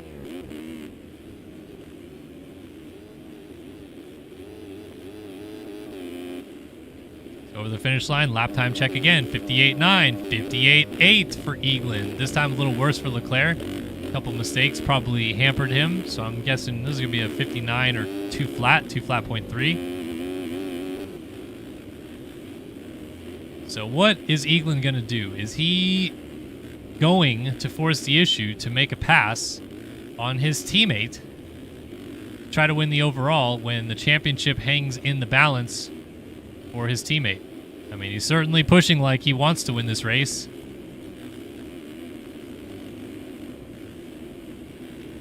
And Johnson doesn't look as frisky as he looked earlier on when he was pulling that gap out. I mean, he's still doing really good laps. And I felt like earlier on, as he's down, he swaps and he's gone down. Eaglin is going to take the lead. Leclerc is going to get there just about now. As he triples up the hill, it was a little bit longer than that. But suddenly Johnson is back in second. Eaglin leads this race. And Johnson has got to recover 5 seconds ahead of Leclerc now. I feel like Eaglin's kind of freaking out right now because he passed him and immediately had a mistake. He was going to be about 9 seconds ahead. It's only 5 seconds. And that is the gap back to Leclerc from Johnson. So this is going to get interesting, especially if Johnson has a couple more mistakes. Leclerc's also running a pace that was at one point faster than what Johnson was doing in the lead. Oh, bouncing around a little bit. I wonder if he's going to maybe take the stop and get that 2 seconds of just sitting there to do a suspension change late in this one. Wheelies through the rollers by the mechanics area, and with that position change, it is now a 6-point deficit going into the final round of the year for Pace and Johnson, only gaining 2 points on Leclerc as it runs. As Logan Leitzel picks it up from a crash, lap traffic moving aside. That's the 55 of Devin Davis, allowing Johnson to go by. Another rider off the side of the track, not for position though. So Eaglin 5.7 seconds ahead. And here comes more lap traffic for Alexis Leclerc that he is going to have to deal with. Logan Leitzel tucked in right behind him. The 154 ride just ahead of him. Lang has crawled up to 7th, by the way. The 194, this is Eduardo Simos. So let's see if Dudu moves out of the way. Simos never was a really good lapper in the days that I raced him. And, oh my gosh, Leclerc, front end tucking down.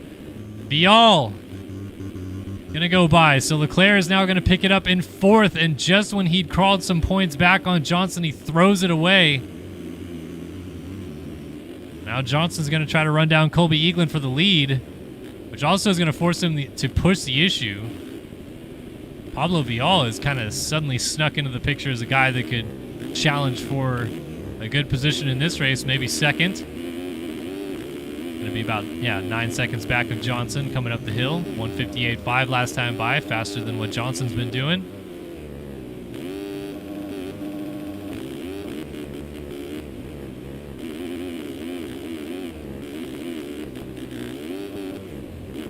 Track is not as nasty as it was in the first moto, but that also could lend to these guys maybe thinking there's a little bit more in the track than there actually is, and still trying to go into those 157, 156 range late in the moto, which maybe could cost a few guys with some late crashes.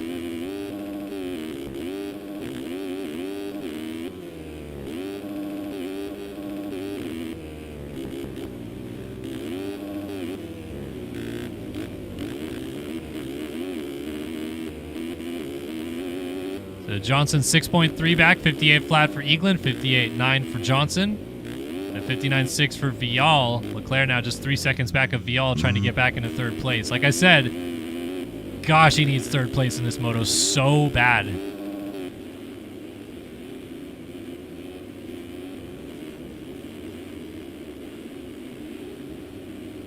It's like that episode of SpongeBob where he's like desperate for water. Leclerc needs 3rd place like SpongeBob needs a glass of water when he's in Sandy's bubble house there.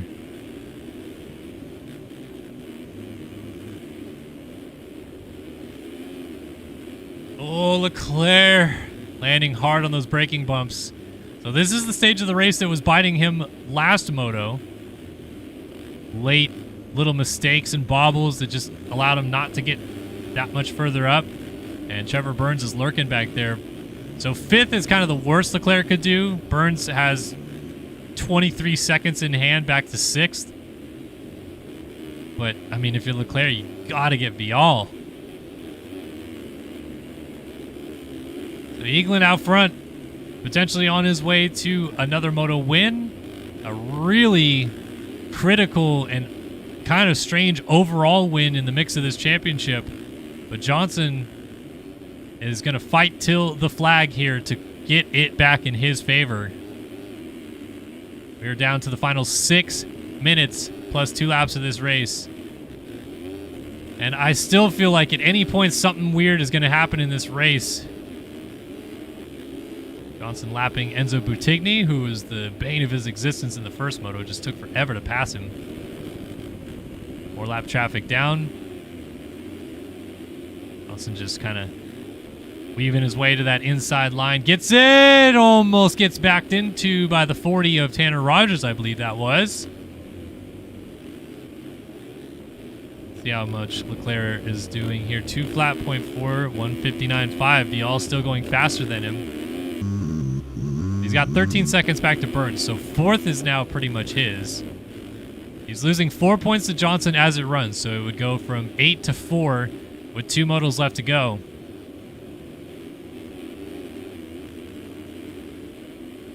Johnson's scrubbing down the table in the middle here into that inside rut. Setup looks a little bit more planted now. Not as bouncy.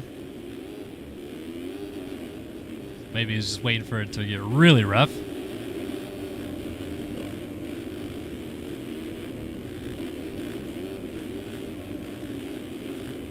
Miss the inside rut, but no harm, no foul.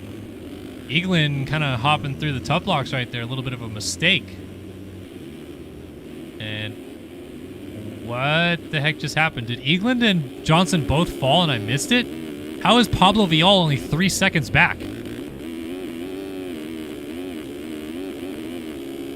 They had to have had a crash somewhere. There's no way. They're still the exact same distance apart, but suddenly Vial is 10 seconds closer. So sneakily, our fastest qualifier, Pablo Vial, is also trying to be a bit of a factor in this moto. 3.6 seconds back of the defending champion. So let's do a lap time check and see what the heck just happened here. Because Eagland, I'm guessing there's like a 206 or something. 2083, yeah, he had to have crashed, and Johnson would have gotten a lot closer. So I don't know what happened, but they both went down because they both ran 208s. 282. Vial checks in with his personal best at a 157.2. And who was that down? Oh, that was a lapped rider. Leclerc goes 59.2, and boy, oh boy, this is about to be a very interesting final 5 or so laps of this race. Lots of lap traffic in play. Pablo Vial, fastest rider on the track. Johnson trying to deal with these lapped riders, not get caught out by them as he gets around Tanner Rogers on the 40. Next up looks to be, is that Stubbs? Jason Stubbs on the 185 gets by him. Does he? He does. And Eaglin weaving his way here at the bottom of the hill. Johnson hopping into the corner.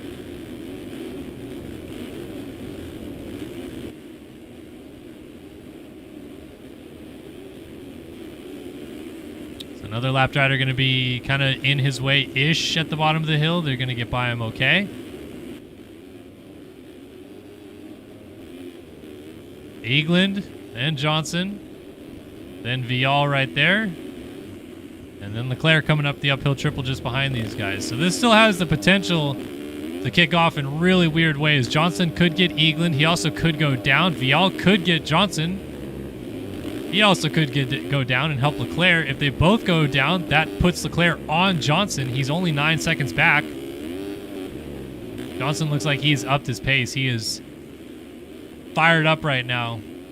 And this is going to be 3 to go this time by. There's no way they do 140, which is basically what they'd have to do to come back around again before time expires. So Eaglin checking in with the lead. Not too much bigger.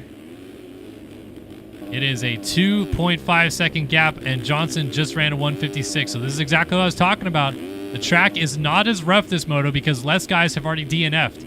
And thus, it's making, I think these guys think there's a little bit more in it than there really is. And I would be concerned here if Johnson continues to push the way that he does, that he doesn't have a big one again.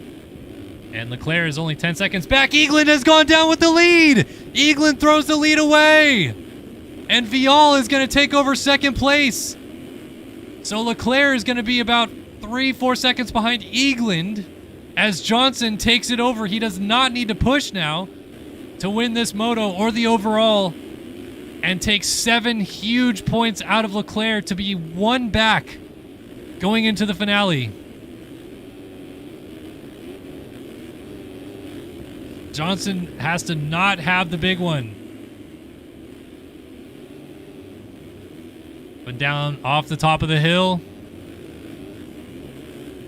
Man, look, he's still launching into that rut. Like, I don't know. At this stage, with the way it is, I don't know that I would be doing that.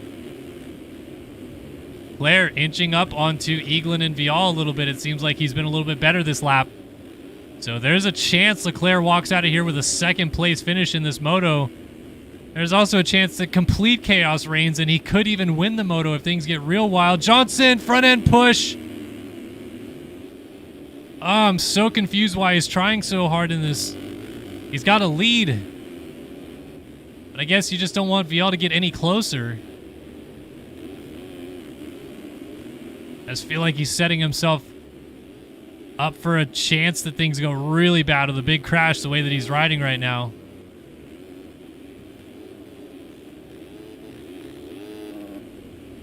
So just now he laid down a 59.3.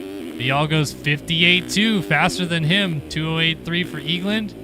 And Leclerc, 4 seconds back at Eagland, goes 58.7, so he's back into the 58s. So actually, Vial and Leclerc went faster than Johnson that last time by, but they're all just far enough away that the battles haven't really commenced yet.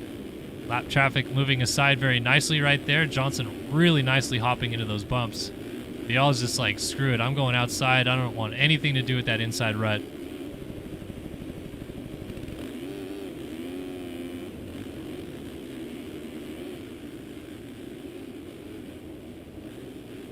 Here we go up to the top of the hill. Tripling up goes Payson Johnson. 2 lap board has already come out, so this is the final lap and a half that we're watching now. Johnson has kind of found a groove, it seems, with hopping through the bumps a little bit. But he's still just like landing so hard into that corner. Front end, knifing a little bit. Still landing really sideways right there too, which is also a little bit awkward. Small mistake right there. Vial might sense an opportunity, as speaking of sensing opportunities, Leclerc has caught Colby Eagland again. And we'll see how that shakes down. You also got to be wary that lapped riders could crash on the backside of blind jumps, with Johnson having little to nowhere to go, just like that out of Anthony Pachone. Oh, Vial hung up. The 163, I think, was Faitosa, and he disconnects. So that held up Vial, and suddenly Leclerc's going to have second and third place right in front of him as the white flag waves. So Johnson on his way to trying to win this moto and go 2-1 to win the national. But Leclerc, oh, Vial almost through the front door, and here comes Eagland and Leclerc. Over the finish line jump, Vial's looking real rough around the edges. I don't know if he's lost the flow or what. Johnson 8 seconds to the good out front. Vial knifing the front end in. Leclerc is so desperate to get at least one of these guys. This last lap could be crazy, or it could stay as is. We'll see. They all funnel in there. Leclerc hops inside. He's going to be a little bit closer to Eagland because of that.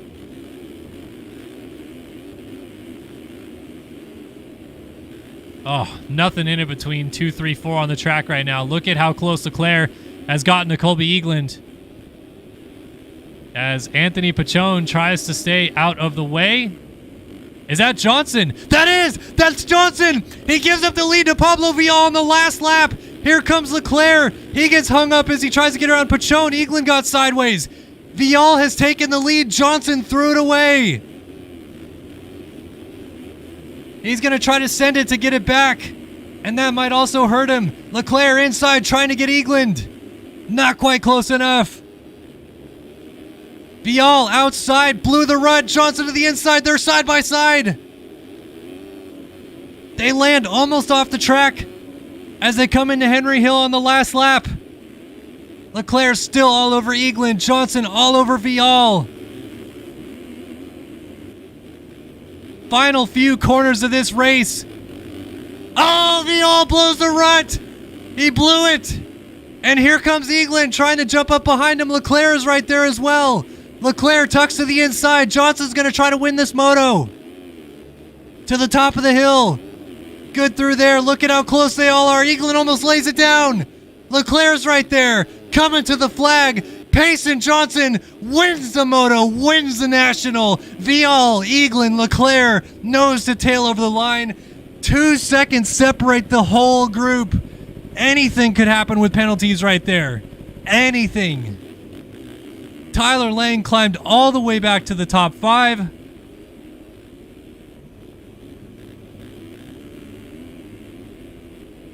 Oh my goodness. There's literally only 2.1 seconds between Payson Johnson and Alexis Leclerc in the standings of this race right now. I'm so keen to see penalties. As Lang crosses the line, he'll finish in 5th. It'll not be an overall, but it will likely be a podium. We'll see. I mean, depending on where Eaglin ends up too, this could be crazy. So Burns crosses in 6th. Steve Bonnell will finish up in 7th. Cooper Hunt in 8th. Frank Jackson 9th. Braden Castellaneta down the inside trying to get his teammate.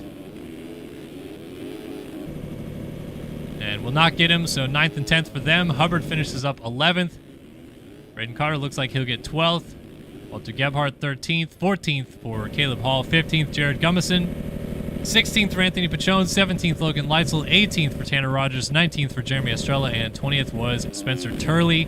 Don't care. I want to see the cuts. Johnson is already disconnected.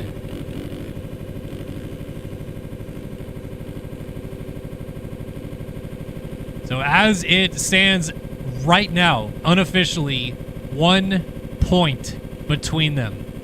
Alexis Leclerc will have the red plate going into Ironman, but Johnson will only be 1 point back. But we will see if penalties affect anything. Can Leclerc leap a couple guys? Will Johnson lose positions? What is about to happen? Got my eyes focused on it. We got 2 guys still to cross the finish line.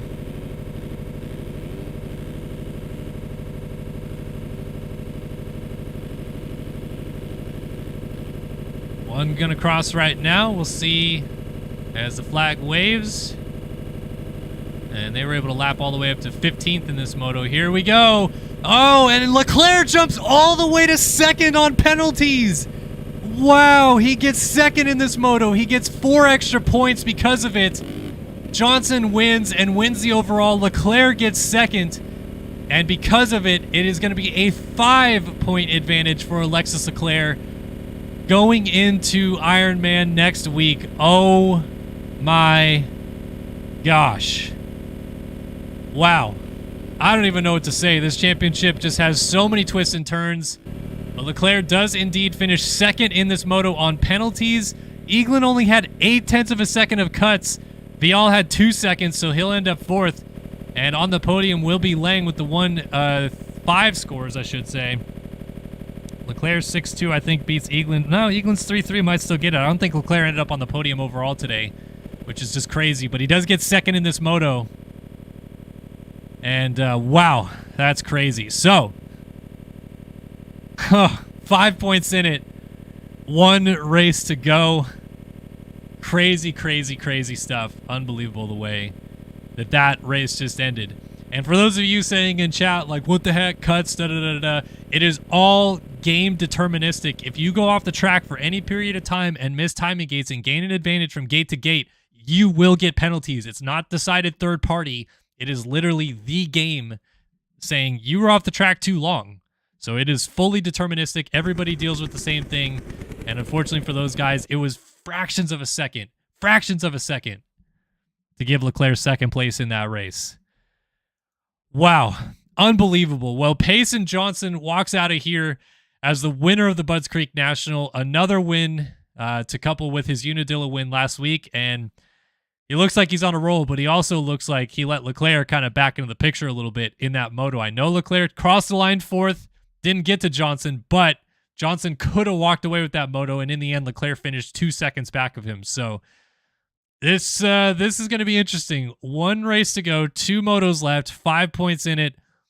I don't know what's about to happen at Ironman, but if you're not tuned in next week, you are going to be missing out. No question about it. We still have that 250 championship race as well, which has 14 points in it between Cade Matherly and Seth Shirley. That's going to be amazing as well. all of it is going to be so darn good. And I really hope we see you all here next week to conclude this 2023 Race Factory Gaming National Championship. So good. The racing was so good tonight. And what a final 450 class moto. That was crazy. So, gonna send you guys on your way, and we'll get ready to roll into Ironman, the finale, next week. Thank you so much to Race Factory Gaming and the Race Factory Gaming track crew for putting on the event and hosting another fabulous track here at Budds Creek for us to race on. Shout out to all you guys that tune in every week and support and watch the stream. You guys are the best. We really appreciate it. And of course, all the sponsors that back the series as well. Race X Suspension, Filski and Snowboard, Underground RC, Moto Option and Supercross. Just so many people that make it happen. So thanks, of course, to them. And yeah, wow. 5 points in it in 450s, 14 points in it in 250s. Someone's going to walk out with a championship next week at Ironman, and you better be here to see it. So that's going to do it for us here at Budds Creek. And for Kellen Brower and all of us here at SYS, we thank you guys for tuning in to the 10th round of the Race Factory Gaming National Championship here from Budds Creek. We'll see you next week at Ironman. So long for now.